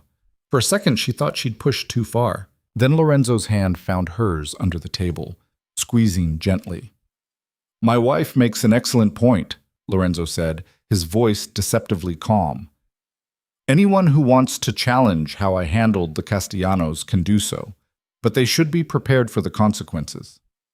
The meeting ended shortly after that. The other families agreed to Lorenzo's terms, some grudgingly, some with the kind of false enthusiasm that suggested they'd be problems later, but all of them agreed. When the last man left, Lorenzo turned to her with an expression she couldn't quite read. That was stupid, Arya offered. Reckless? A good way to get myself killed? I was going to say impressive. He pulled her close, his arms wrapping around her waist. Also terrifying. Also probably the sexiest thing I've ever seen. You have a weird definition of sexy. You threatened a man who's killed people for less than what you just said to him. That's definitely sexy. She laughed despite everything, despite the danger and the death and the fact that their house still smelled like smoke. We're both insane. We've established that. He kissed her forehead, soft and gentle in a way that contradicted everything else about him. But I meant what I said. You have a voice here, if you want to use it. What if I use it to tell you you're being an idiot? Then I'm being an idiot. I'd rather know than not. It was such a small thing, such a simple statement, but it felt like everything shifting into place. Like the marriage they'd started with, hollow and transactional, was finally becoming something real. That night, they had dinner alone. No meetings, no guards hovering, just the two of them in the smaller dining room with food that Rosa had prepared and wine that probably cost more than most people's rent. Tell me something, Lorenzo said halfway through the meal. Something I don't know about you. Arya considered the question. There was so much he didn't know, so much she'd kept locked away during the months of distance. I wanted to be an artist, she said finally. Not an art historian, an actual artist. My mother was a painter before she married my father. She used to let me help her in her studio when I was little. Why didn't you? Because she died when I was 12 and my father packed up her studio, and I never painted again. The words came out matter of fact. She'd had years to build walls around that grief. And then I went to college and studied art history because it felt close enough without being too close, if that makes sense. It does. Lorenzo's expression had gone soft. Do you still want to paint? I don't know. Maybe. It's been so long I'm not sure I'd remember how. There's a room on the second floor. East side, lots of windows. It's empty right now. He paused. It could be a studio, if you wanted. Something warm and painful expanded in Arya's chest. You'd do that?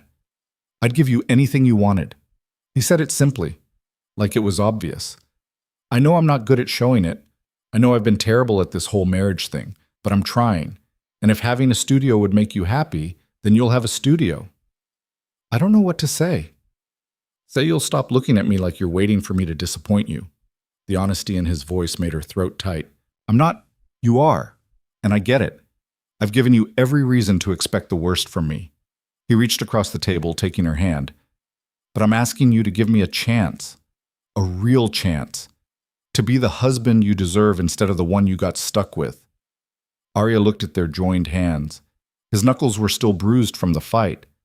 There was a bandage on his forearm where something had cut him. He was marked by violence and danger and all the terrible things that came with his life. But he was also the man who'd confessed he wanted her, who'd protected her even when he was pushing her away, who'd just offered to give her back a piece of herself she'd thought was lost forever. Okay, she said. Okay? Okay, I'll give you a chance, a real one. But I have conditions. Lorenzo's mouth quirked up at one corner. Of course you do. No more separate wings. No more avoiding each other. If we're going to make this work, we have to actually be married, not just legally. Agreed. And you have to talk to me. About the business, about threats, about everything. I can't protect myself if I don't know what's happening. That one's harder, he said it honestly. My instinct is to keep you separate from all of this, keep you safe. Your instinct got me blown up, Arya pointed out. Maybe try a different approach.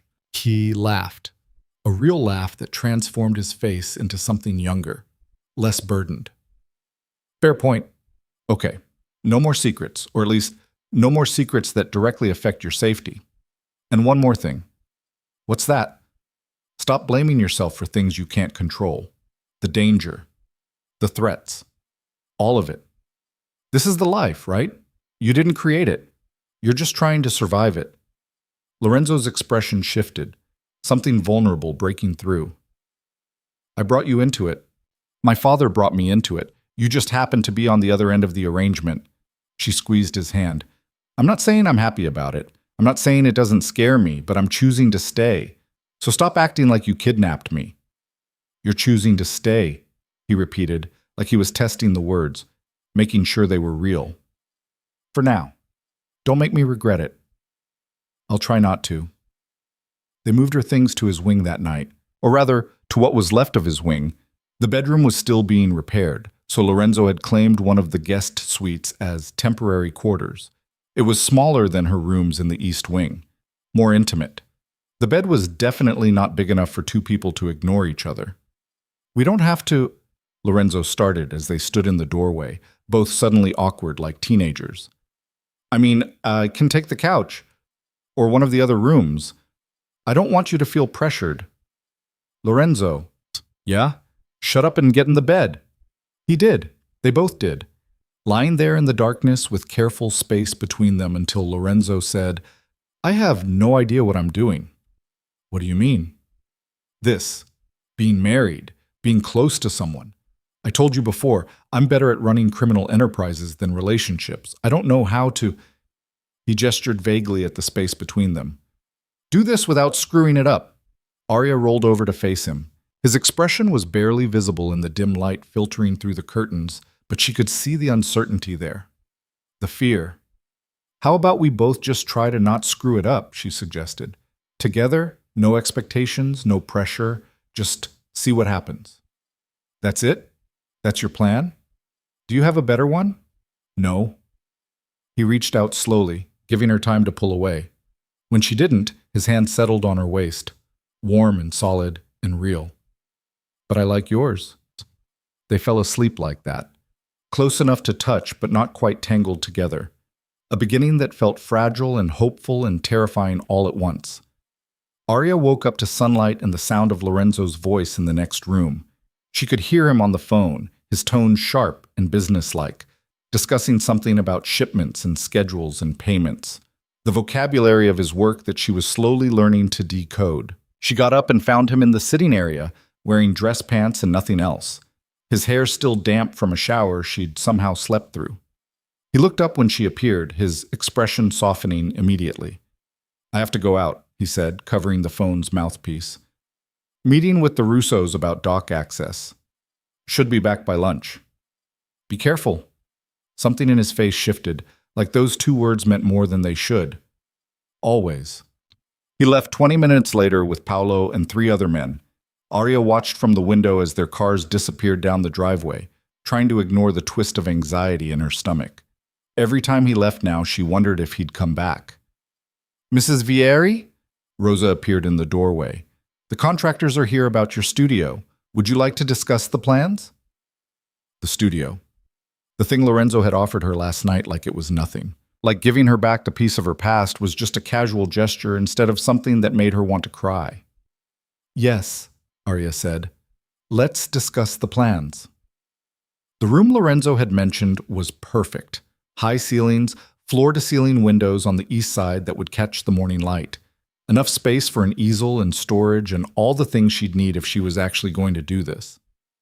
Mr. Vieri left specific instructions, the contractor said, showing her drawings that had clearly been commissioned overnight. Hardwood floors, easy to clean, track lighting for evening work, storage built into the walls. He said to ask you about colors and any other modifications you wanted. Arya stared at the plans, at the thought and care that had gone into them. This must have cost... Mr. Vieri said money wasn't a concern. He wants you to have exactly what you need. Of course he did, because apparently when Lorenzo Vieri decided to do something, he went all in. They spent the next hour discussing details. Paint colors and lighting fixtures and whether she wanted a sink installed for cleaning brushes. The contractor took notes on everything, promising to have it done within 2 weeks. When he left, Arya stood in the empty room and tried to imagine it filled with her work. With color and canvas and the smell of paint she hadn't experienced in over a decade. It felt impossible, like trying to reclaim a version of herself that had died with her mother. But maybe that was the point. Maybe this was about creating someone new. Someone who could exist in Lorenzo's world without losing herself completely. Her phone buzzed.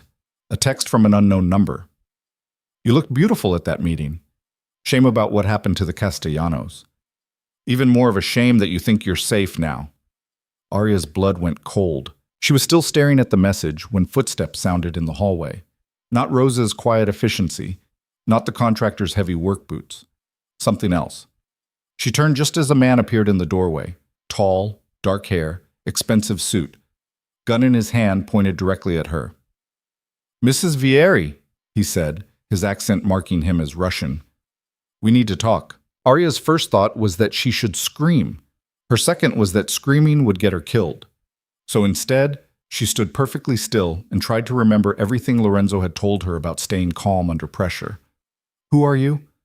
Her voice came out steadier than she expected. Dmitry Volkov. He said it like she should recognize the name. When she didn't react, his mouth tightened. I work for Alexei Kozlov, the Bratva. You know this word? Russian mafia, Aria said. What do you want? Not to hurt you? Not yet.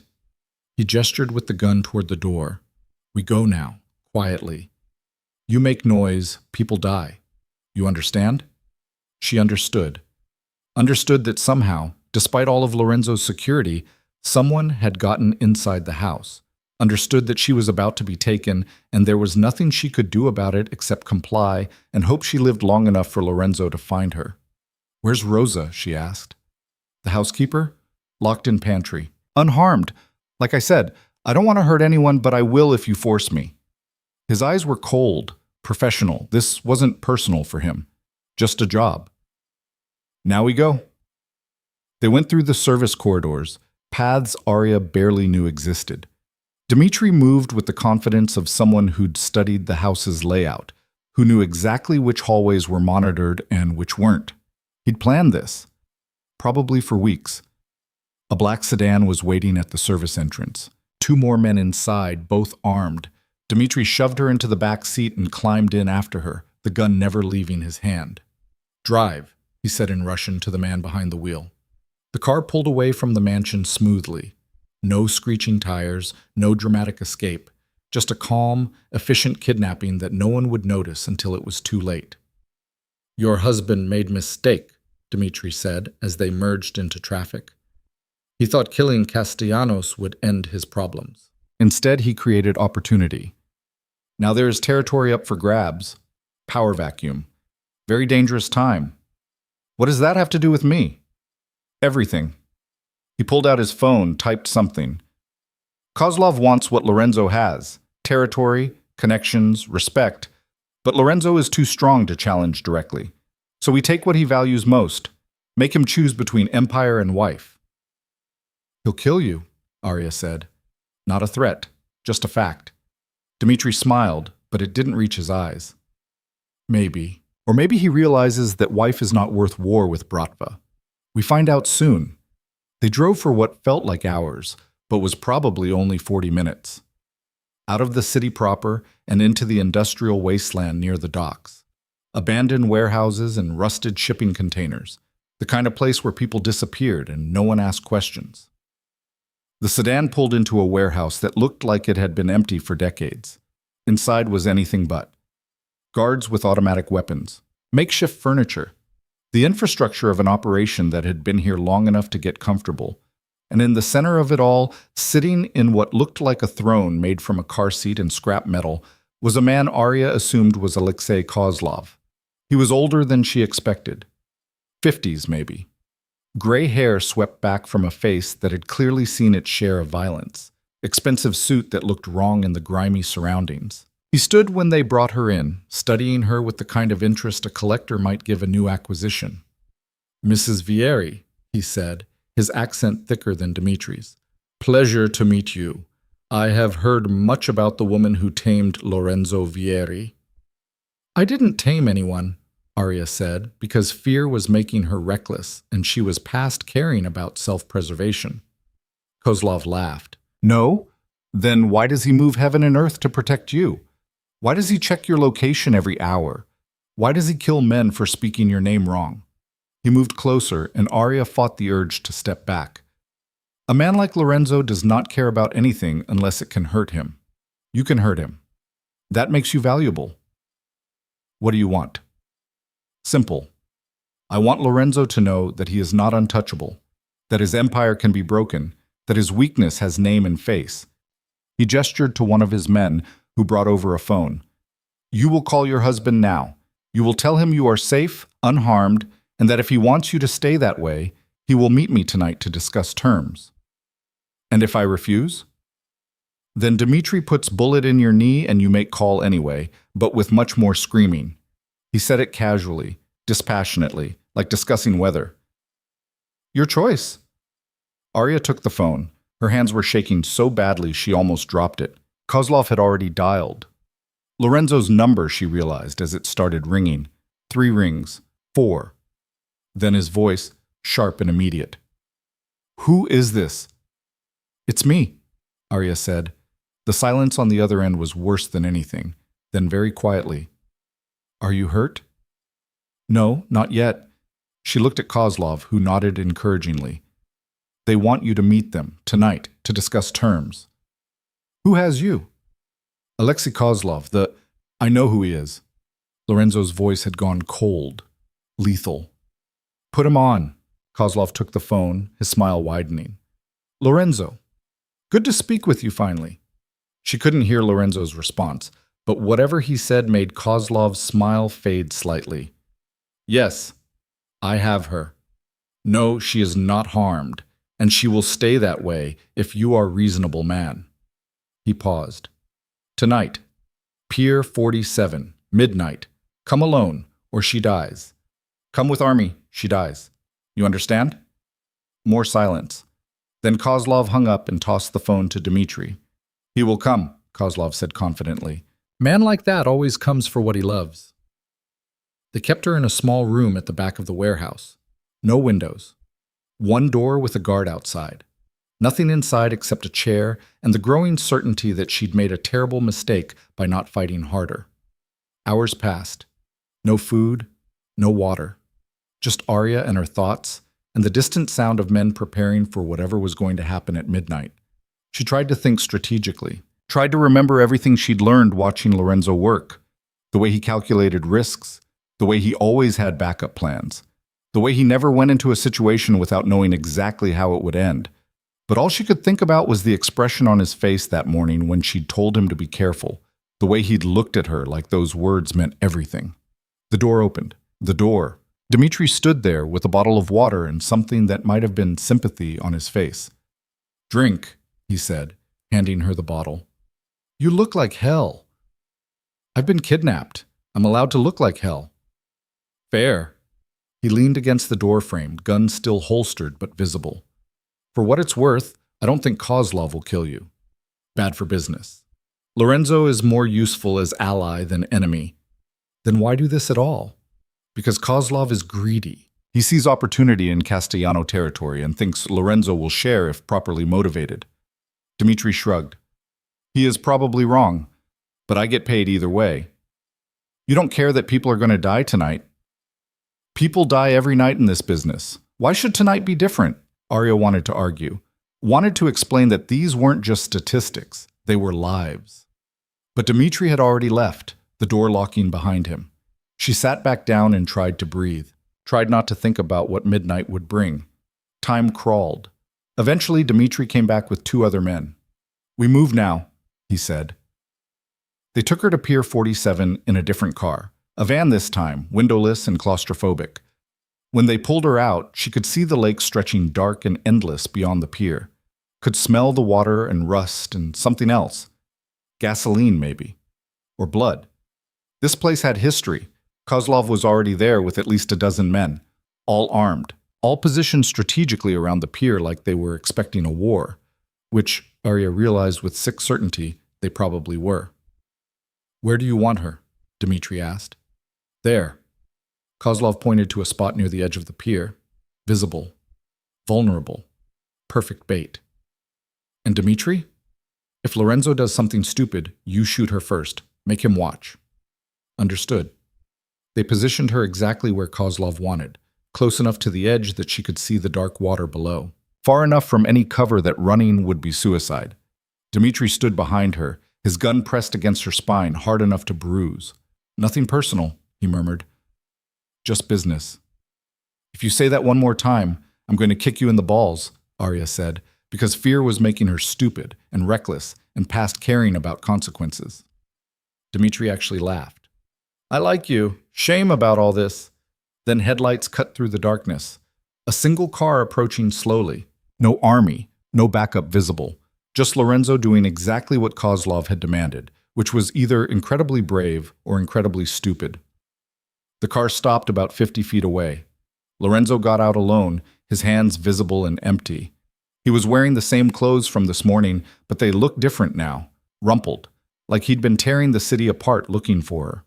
"Kozlov," he called out. "I'm here. Let her go." "Not yet." Kozlov stepped forward, positioning himself between Lorenzo and Arya. "First we talk. About Castellano territory. About how we divide it fairly." "There's nothing to divide. It's mine. I took it. I keep it." "And I take your wife. Seems unfair, no?" Lorenzo's expression didn't change, but Arya could see the tension in his shoulders, the barely controlled fury. "You touch her, and there's no negotiation, no deal, just war until one of us is dead." Big words for man who came alone. "I'm never alone." Lorenzo's voice was cold, certain. "And you're about to find out why." It happened fast. Lights blazed from buildings Arya had thought were abandoned. Sniper scopes glinted from rooftops. Men materialized from shadows, dozens of them, all Lorenzos, all armed, all surrounding the pier in a perfect perimeter that made Kozlov's men look like amateurs.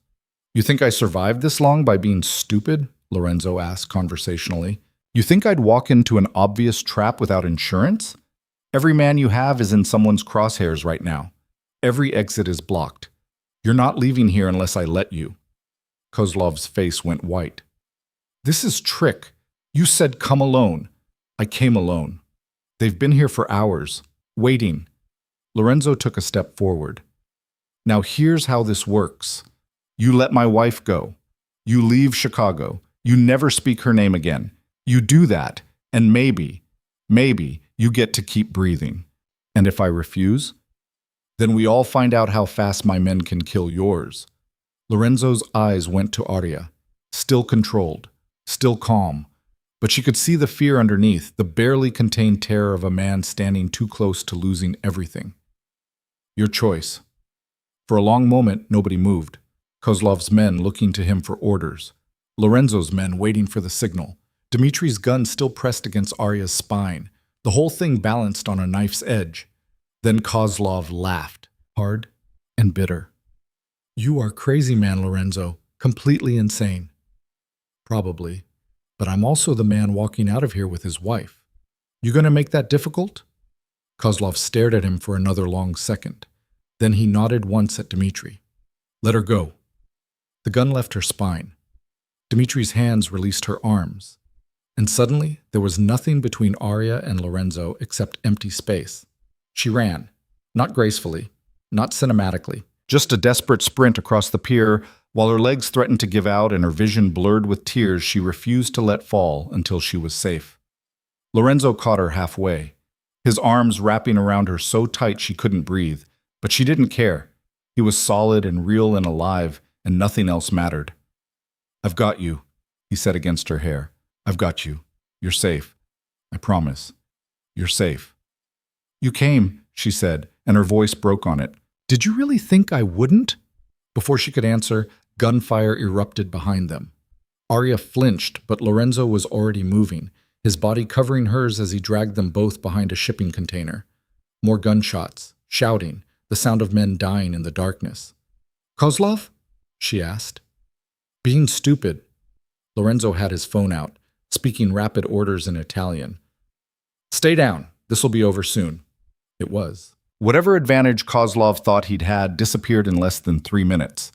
Lorenzo's men moved like surgical strike teams, efficient and brutal and completely overwhelming. When the shooting stopped, the silence was worse. Paolo appeared from nowhere. "All clear, boss. Kozlov's dead. So are most of his men. 3 surrendered." "Deal with them." Lorenzo's voice was flat, empty.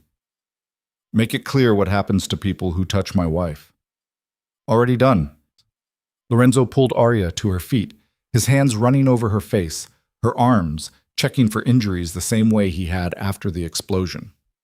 Did they hurt you? No, just scared me.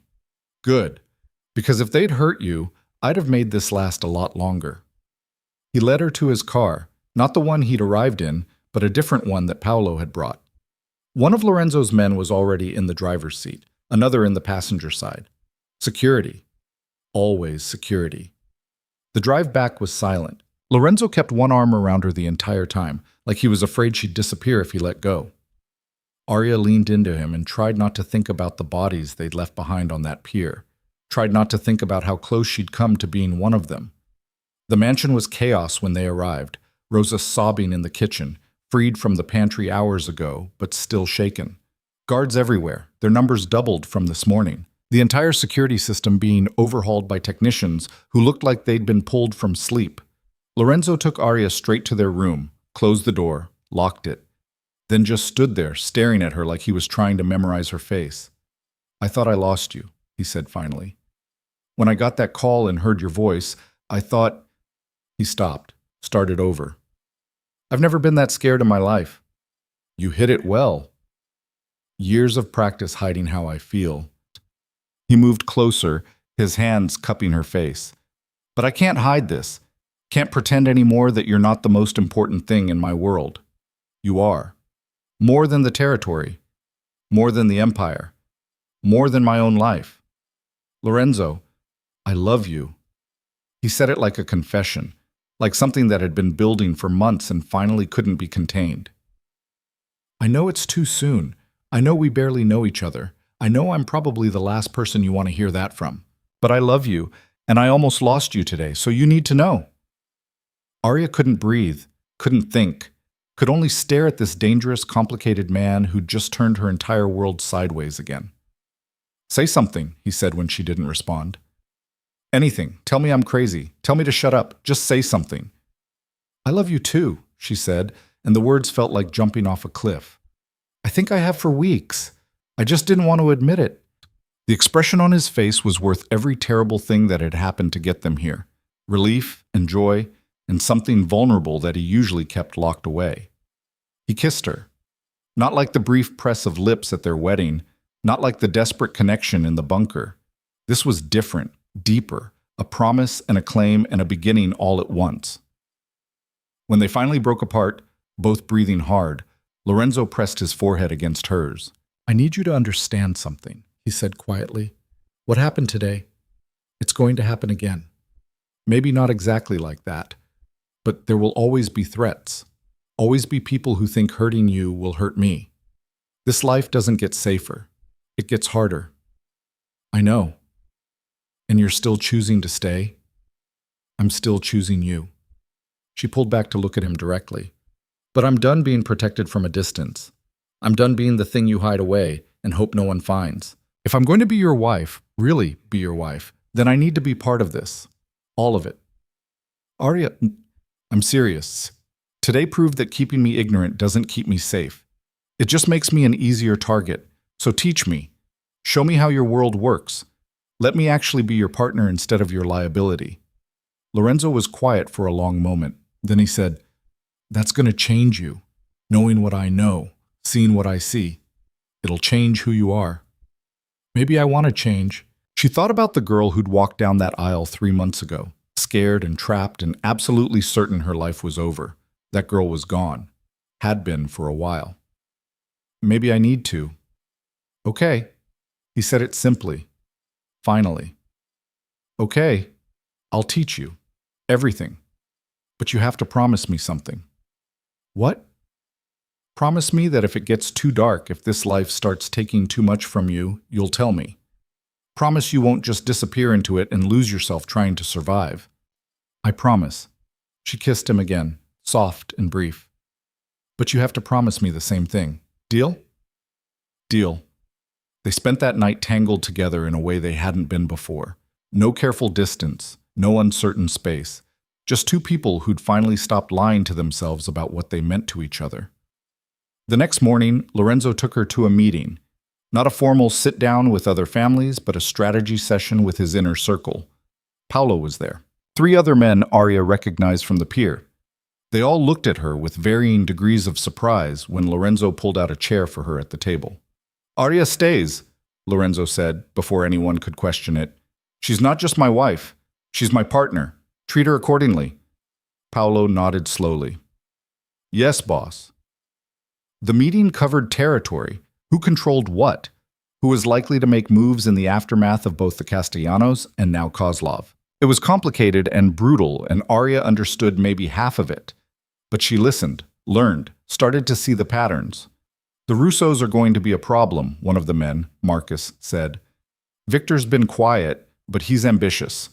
With this much territory up for grabs, he's going to want his share." "Let him want," Lorenzo said.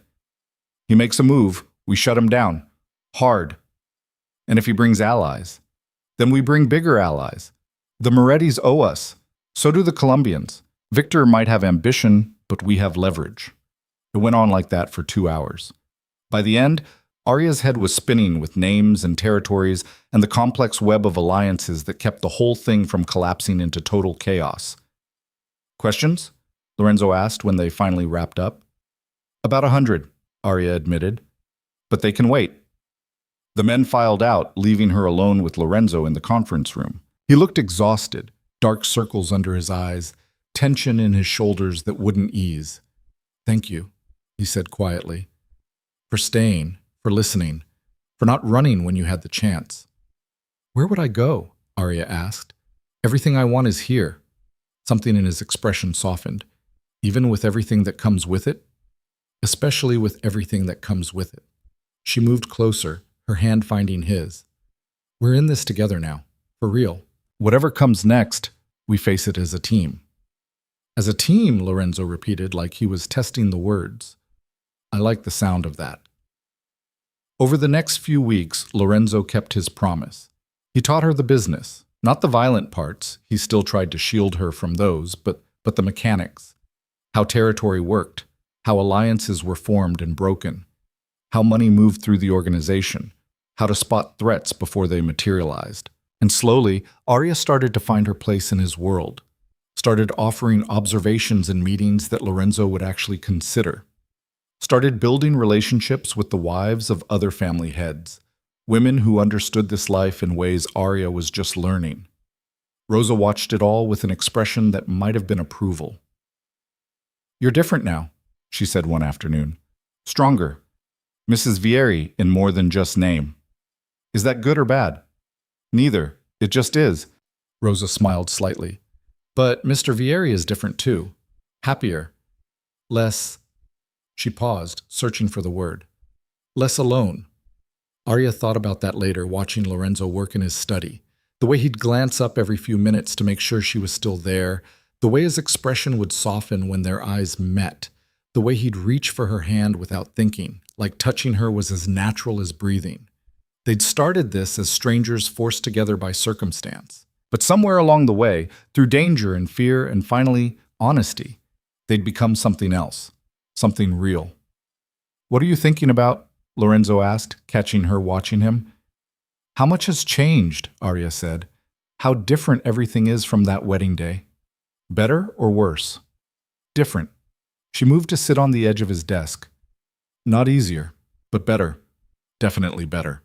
He pulled her down into his lap, his arms wrapping around her waist. "I have something for you." "What?" "The studio's finished. Rosa said the contractors wrapped up yesterday. I wanted to wait until you were ready to see it, but..." He paused. "I think you're ready." Arya's heart jumped. The studio, the thing she'd forgotten about in all the chaos. "You still did that? Even after everything?" "Especially after everything." He stood, setting her on her feet. "Come on, let me show you." The room was perfect, better than perfect. Everything they'd discussed and more. The hardwood floors gleamed, the windows let in floods of morning light. The walls were the exact shade of cream she'd mentioned wanting. And in the center of it all was an easel, professional grade, expensive, with a blank canvas already mounted and waiting. "Lorenzo," she breathed, "this is yours." He stood in the doorway watching her take it all in. Completely yours? I don't care if you paint masterpieces or just make a mess. I just want you to have something that's only for you, something this life can't touch. Arya walked to the easel, her fingers trailing over the clean canvas. She couldn't remember the last time she'd felt this kind of possibility, this kind of freedom. "Thank you," she said, and the words felt too small for what she was feeling. "Paint something for me," Lorenzo said. "When you're ready, whatever you want. I'll hang it in my office." "You don't even know if I'm any good."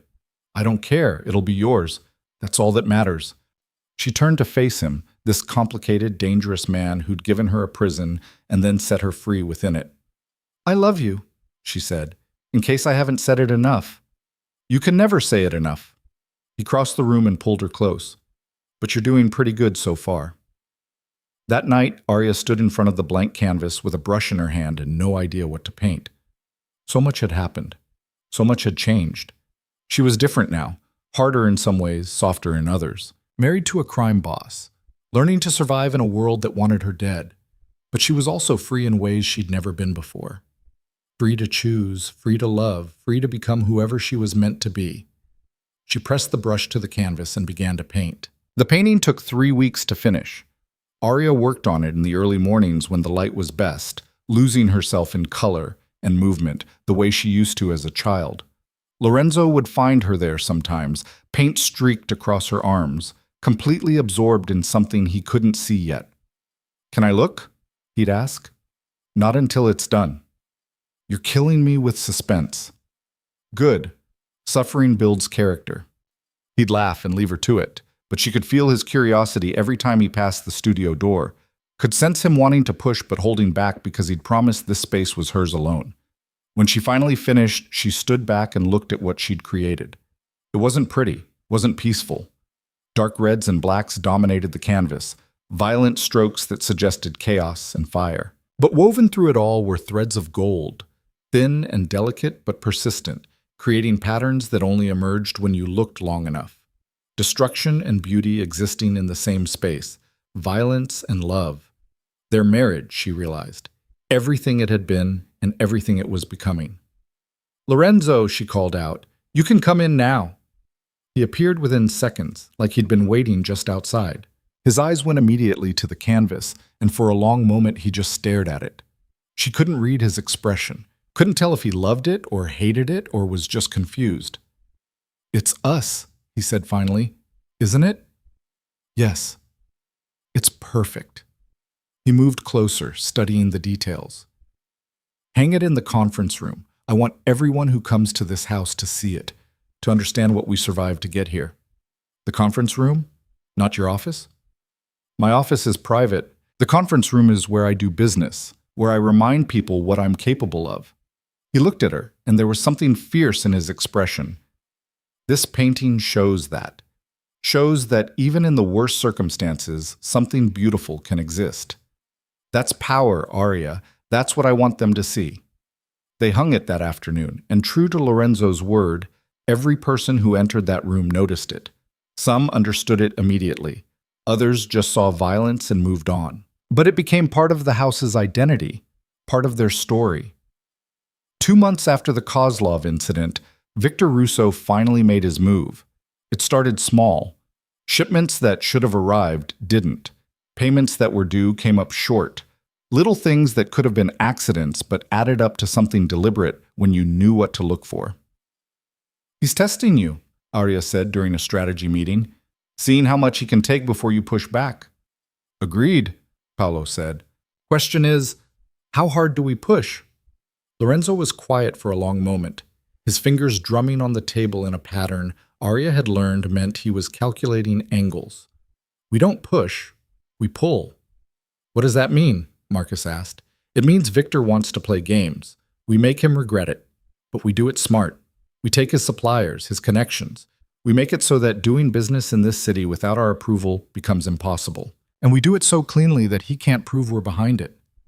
"That's going to take time," Paolo pointed out. "We have time. Victor's impatient. He'll make a mistake." Lorenzo looked at Arya. "You've been studying his operation. What's his weak point?" She'd been studying all the major families' operations. learning to see patterns and vulnerabilities the way Lorenzo did. Victor Russo's weakness had become obvious after the first week. His son, she said. Vincent, 23, reckless. Thinks he's smarter than he is. Victor keeps trying to bring him into the business properly, but the kid keeps freelancing, making unauthorized deals, trying to prove himself. And Victor covers for him, Lorenzo said, seeing where she was going. Cleans up his messes, pays off the people Vincent pisses off. Right. Which means Vincent thinks there are no consequences, which means he'll keep pushing until something breaks. Lorenzo smiled, the cold, calculating expression that appeared when he was solving a problem. Then let's help something break. Marcus, I want surveillance on Vincent. Everything he does, everywhere he goes, everyone he talks to. If he's making unauthorized deals, I want to know about them. On it. The surveillance paid off within a week. Vincent Russo, it turned out, was trying to establish his own drug pipeline through the docks, completely independent of his father's organization and using connections that belonged to Lorenzo's territory. Stupid kid, Paolo muttered when they reviewed the evidence. He's basically begging to get killed. No, Lorenzo said. He's giving us leverage. Arya, what would you do? She'd been part of enough meetings now to understand he wasn't testing her. He actually wanted her strategic input. I'd let him finish the deal. Let him think he got away with it. Then I'd make sure Victor finds out about it from us instead of on his own. Position it as a courtesy. We're telling him his son is freelancing in our territory because we respect him enough to let him handle it internally. And then? Then Victor has a choice. Either he disciplines his son and acknowledges that Lorenzo was generous in how this was handled, or he defends Vincent and admits that the Russos don't respect territory boundaries. Either way, Victor loses face and we gain leverage. Lorenzo looked at her for a long moment, something like pride in his eyes. That's exactly what we do. Paolo, let Vincent's deal go through, then arrange a meeting with Victor, private, just the two of us. The meeting happened 3 days later. Arya watched from the security monitors as Victor Russo arrived at the mansion, his expression carefully neutral, but his body language broadcasting aggression. Lorenzo met him in the conference room, right under Arya's painting, which seemed deliberate. Victor, thanks for coming. Lorenzo, this better be important. I'm a busy man. It is. Sit down. There was a moment where Victor looked like he might refuse just to be difficult. Then he sat, his eyes flickering to the painting before returning to Lorenzo. I wanted to talk to you about your son, Lorenzo said without preamble. Vincent. Victor's expression hardened. What about him? He's been conducting business in my territory, establishing drug routes through the docks without authorization, without paying tribute, without even having the basic respect to ask permission. That's a lie. It's not. Lorenzo slid a folder across the table.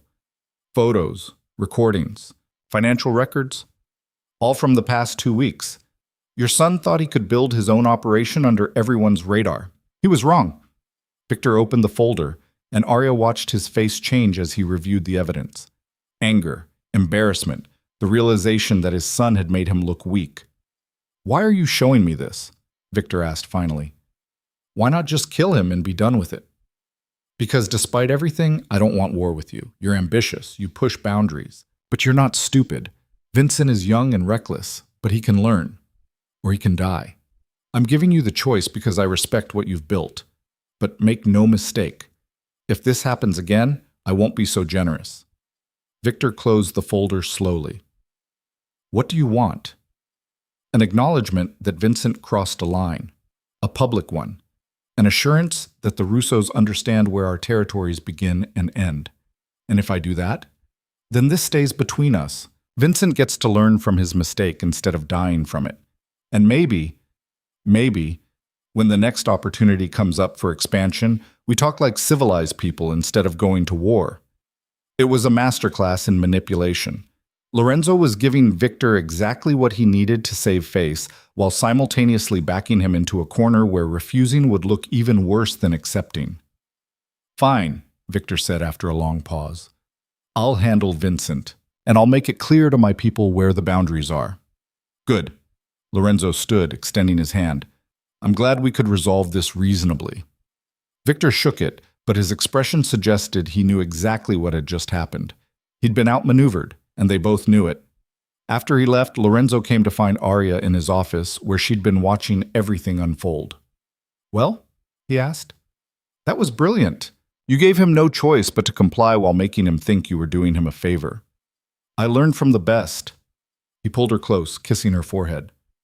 "Your strategy worked perfectly. Victor's pride is wounded, but he'll get over it.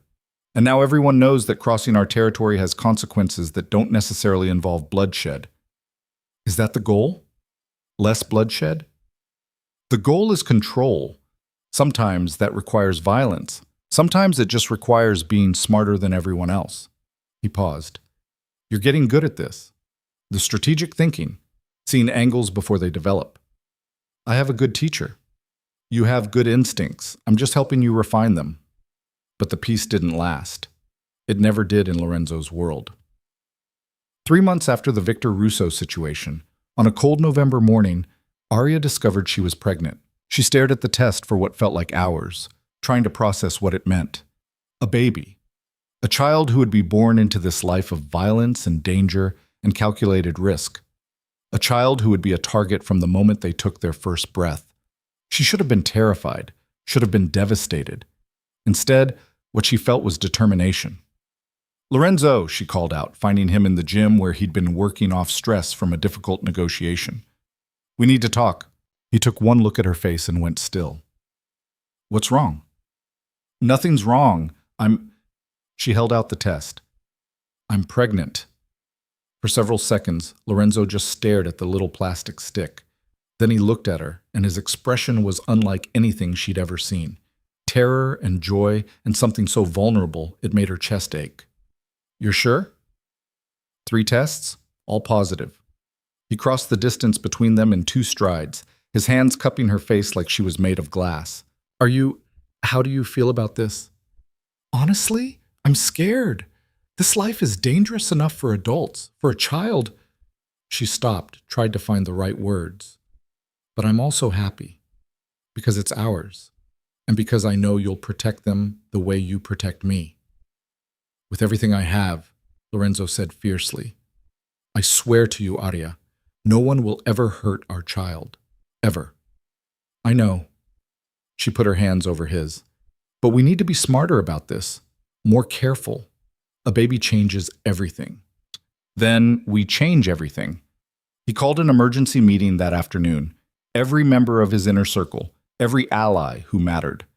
He made the announcement standing in the conference room under Arya's painting, his hand clasped firmly in hers. "My wife is pregnant," he said without preamble.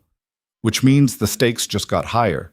Any threat to her or our child will be met with total annihilation. No warnings, no negotiations, just complete destruction of everyone involved. Make sure that message reaches every family in Chicago." The room was silent. Then Paolo stood, and one by one, every man in the room followed. A show of solidarity, of commitment. "Anyone who comes after Mrs. Vieri or the baby goes through all of us," Paolo said. "That's a promise." Arya felt tears burning behind her eyes. These men, violent and dangerous and loyal to Lorenzo in ways that had nothing to do with money, were pledging to protect her child. It should have been terrifying. Instead, it felt like family. The pregnancy progressed. Arya's body changed. The baby grew. And Lorenzo became almost obsessive about security. More guards, more cameras, more protocols for what happened if there was a threat. "You're going to drive yourself crazy," Arya said one night, watching him review security footage for the 3rd time. "And you're going to drive me crazy in the process. I can't help it. Every time I think about something happening to you or the baby, He stopped, running a hand through his hair. "I've made a lot of enemies, Arya, and they all know the best way to hurt me is through you. Then we make sure they can't." She moved to sit beside him. "But you also have to trust the people you've put in place. You can't do everything yourself." "I know. I'm just terrified." "I know. Me too." She took his hand and placed it on her stomach where the baby had just kicked. "But we're doing this together. And our child is going to grow up knowing they're loved and protected. That's what matters." Lorenzo's expression softened as he felt the movement under his palm. "That's our baby. That's our baby." I'm going to be a father. He said it like he was testing the words. I have no idea how to do that. Join the club. I have no idea how to be a mother in this world. We'll figure it out. He pulled her close, and they sat there feeling their child move between them. Together. But the universe, it seemed, had one more test for them. 6 months into the pregnancy, on a winter night when snow was falling thick enough to muffle sound, someone got past their security. Arya woke to Lorenzo's hand over her mouth and his voice urgent in her ear. Don't make a sound. Someone's in the house. Her blood went cold. How? Don't know. But we need to move. Now. He helped her out of bed, both of them moving silently toward the panic room he'd had installed when they found out about the baby. But they didn't make it. The bedroom door exploded inward, and suddenly there were men everywhere, 4 of them, armed, moving with military precision. Lorenzo shoved Arya behind him, his own gun appearing from somewhere. Who sent you? Does it matter? The lead man's accent was thick, Eastern European. You have made many enemies, Lorenzo Vieri. We are just the ones who got here first. You're not walking out of here alive. Neither are you, the man smiled. But we will complete our job first. Everything happened fast after that. Lorenzo fired first, hitting one man's center mass, but there were too many of them, and they knew what they were doing. One grabbed Arya, his arm wrapping around her throat while pressing a gun to her temple. Drop it, he said to Lorenzo, or she dies, and your baby with her. Lorenzo's face went absolutely blank, the kind of expressionless mask that meant he was calculating every possible outcome and finding them all unacceptable. Let her go, he said quietly. Take me instead. I'm the one you want. You are.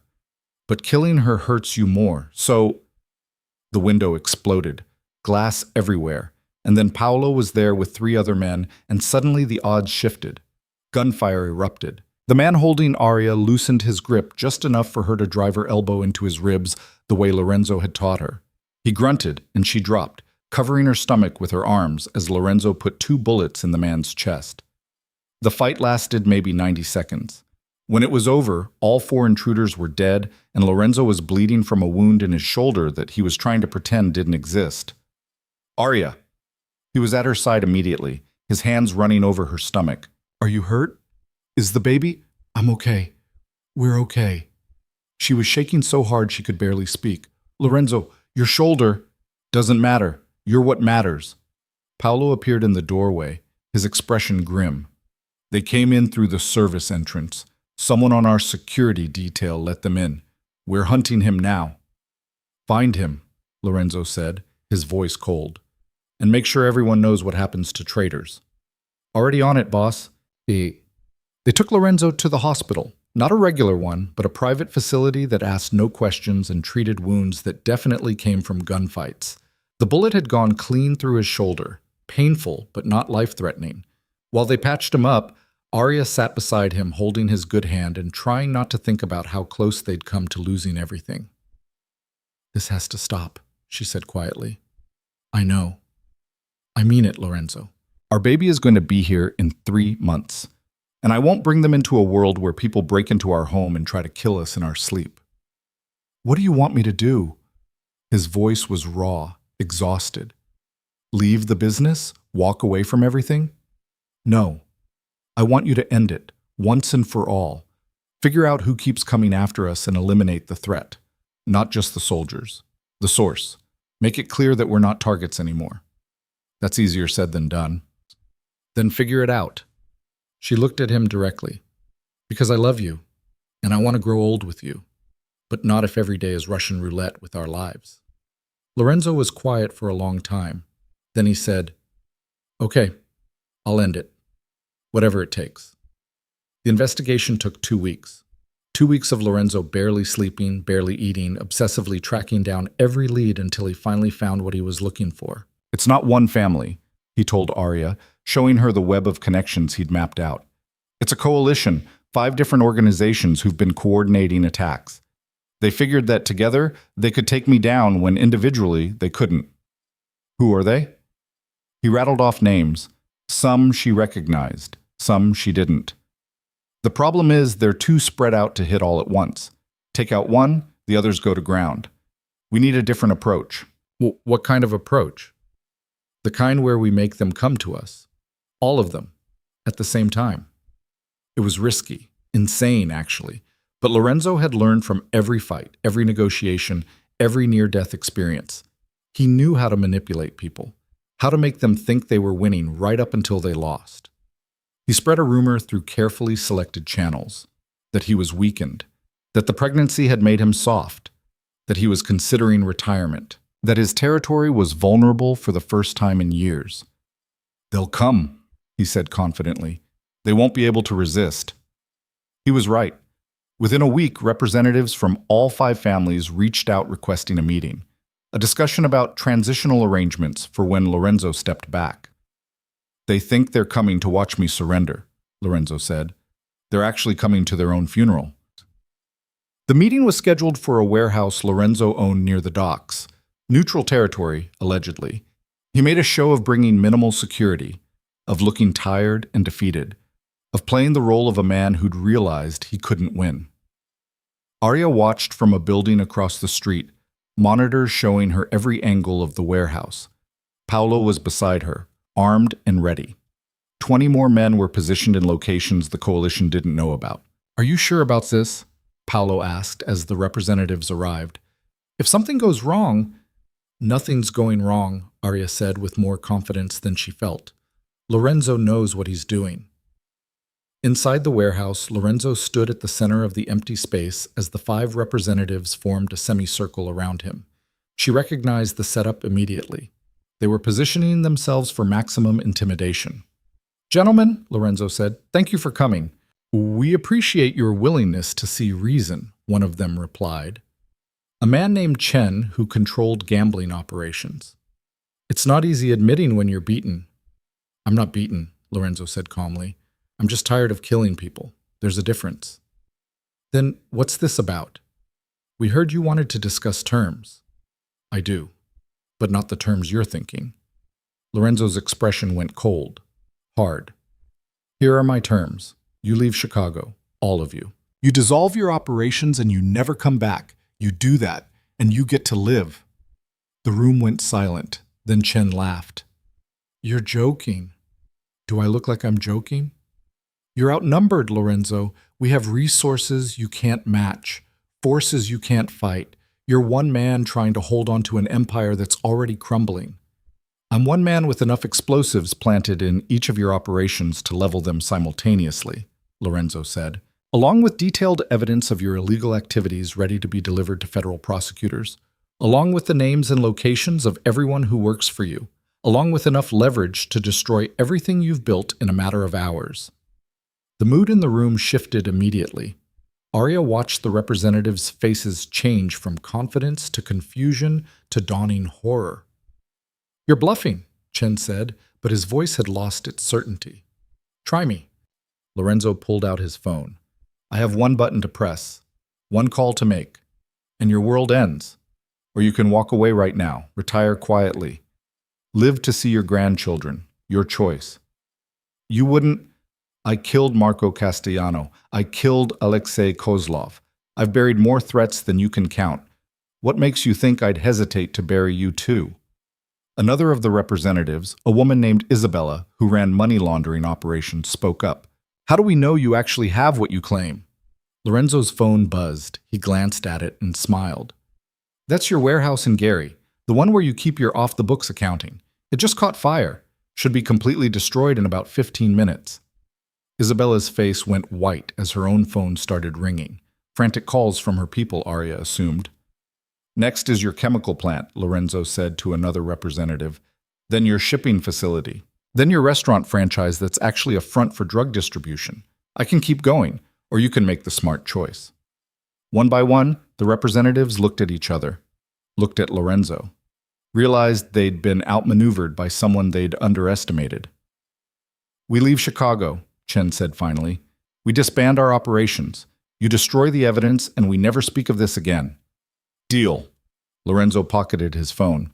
"But understand, if any of you ever come back, if any of you ever try anything against me or my family again, There won't be negotiations. There won't be warnings. There will just be death.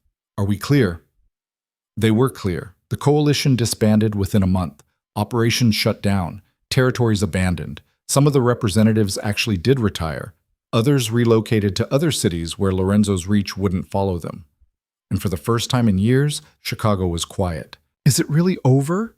Arya asked one night as they lay in bed, her hand on her stomach where their daughter was doing gymnastics. For now, Lorenzo said, there will always be new threats, new ambitious people who think they can take what we have. But the organized attempts, the coordinated attacks, those are done. We bought ourselves peace, at least for a while. How long? Long enough. He placed his hand over hers, feeling their daughter move. Long enough for her to be born. Long enough for us to actually enjoy being parents. Long enough for you to finish that painting you started last week. Arya smiled. She'd been painting more, working through everything they'd survived by putting it on canvas. The studio had become her sanctuary, a place where she could process violence and danger by transforming them into something beautiful. What if she wants nothing to do with this life? Arya asked. What if she grows up and decides she wants to be normal, a teacher or a lawyer, or something completely boring? Then we support her. Lorenzo said it without hesitation. I never wanted this life either. It was given to me. But she'll have a choice. I'll make sure of it. Promise? Promise. Their daughter was born on a spring morning when the world was turning green again. 7 pounds, 4 ounces. Dark hair like Lorenzo's. Eyes that were going to be some color they couldn't determine yet. Lungs that worked perfectly, as evidenced by the way she screamed when the doctor held her up. She's beautiful, Lorenzo said, tears streaming down his face as he held his daughter for the first time. She's perfect. She's ours, Arya said, exhausted and elated and completely overwhelmed. Our little girl. They named her Sophia, after Arya's mother, after the grandmother she'd never meet but whose spirit lived in the paintings scattered throughout the house. The first few weeks were chaos of a different kind. Sleepless nights, endless feedings, learning how to care for something so small and fragile while still maintaining the security protocols that kept them all safe. But slowly, they found their rhythm. Lorenzo was surprisingly good at being a father, patient in ways Arya had never seen before, willing to get up at 3 a.m. to rock Sophia back to sleep, content to just hold her for hours while she slept on his chest. You're natural at this, Arya said one afternoon, watching him change Sophia's diaper with practiced efficiency. I had no idea I'd like it this much, Lorenzo admitted. But she makes everything else seem less important. The business, the territory, all of it. She's what matters now. The business still matters. It does, but differently. Before, it was about power, about proving I was strong enough to survive in this world. Now it's about making sure she grows up safe. That's a different kind of motivation. Arya understood exactly what he meant. She'd changed too, become fiercer, more protective. She attended fewer meetings now, but when she did, everyone knew her opinions carried weight. She wasn't just Lorenzo's wife anymore. She was his partner, his equal, the other half of a leadership team that had survived everything thrown at them. On Sophia's first birthday, they threw a party. Not a huge affair, Lorenzo was still cautious about large gatherings, but family and close allies, people who'd fought beside them, who'd kept them alive through the worst of it. Arya's father came, older now but still standing. He held his granddaughter and cried, telling Arya how proud he was of the woman she'd become. I know the marriage wasn't what you wanted, he said quietly. I know I forced you into this life, but you've thrived, baby girl. You've become stronger than I ever imagined. I had no choice, Arya said, but without bitterness. Adapt or die. I chose to adapt. You chose to fight. That's different. He looked at Lorenzo across the room, playing with Sophia while Paolo made ridiculous faces to make her laugh. And you chose well. He's a good man, as good as people like us can be. He is, Arya agreed, complicated and dangerous and sometimes infuriating, but good. That night, after everyone left and Sophia was finally asleep, Lorenzo and Arya stood together in the studio. She'd finished her latest painting, a portrait of Sophia rendered in colors that suggested hope and possibility. light instead of darkness, beginning instead of ending. It's your best work yet, Lorenzo said. She's my best inspiration. Arya leaned against him, letting him support her weight. We did it, you know. We survived. We did more than survive. We won. He turned her to face him. I know this isn't the life you chose. I know you gave up a lot to be here, but I need you to know you're everything to me. You and Sophia. Everything that matters. I know. She kissed him softly. And for what it's worth, I'd choose this life again. Choose you again, even knowing everything we'd have to go through. Really? Really? Because yeah, it's dangerous. Yeah, it's complicated. But it's also real, and it's ours. She gestured to the painting, to the house around them, to the life they'd built from ashes and violence. We made something beautiful out of something terrible. That's worth fighting for. Lorenzo pulled her close, and they stood there in comfortable silence. Outside, Chicago went about its business, crime and commerce, and all the messy reality of a city that never slept.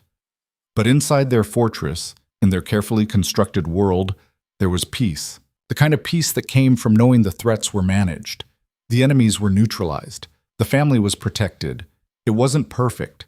Nothing ever was in this life. But it was theirs, and they'd earned every second of it. What do you think she'll be when she grows up? Lorenzo asked, looking at the portrait of their daughter.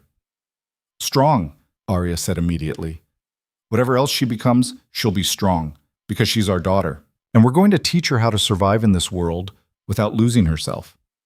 And if she wants out, wants a different life, then we let her go. We give her the choice we didn't have. Deal. They turned off the lights and headed to bed, checking on Sophia one last time before retiring to their room. She was sleeping peacefully, surrounded by monitors and security systems, and all the invisible protection that kept her safe. As Arya drifted off to sleep in Lorenzo's arms, she thought about the girl she'd been on that wedding day. Terrified and trapped and absolutely certain her life was over. She'd been right in a way, that life had ended. But something better had grown from its ashes. A real marriage, a real partnership, a love that had survived attempts to destroy it and emerged stronger for it. The road hadn't been easy, had nearly killed them both more times than she could count. But they'd made it through together, and now they had Sophia. Had a future that felt possible instead of suffocating.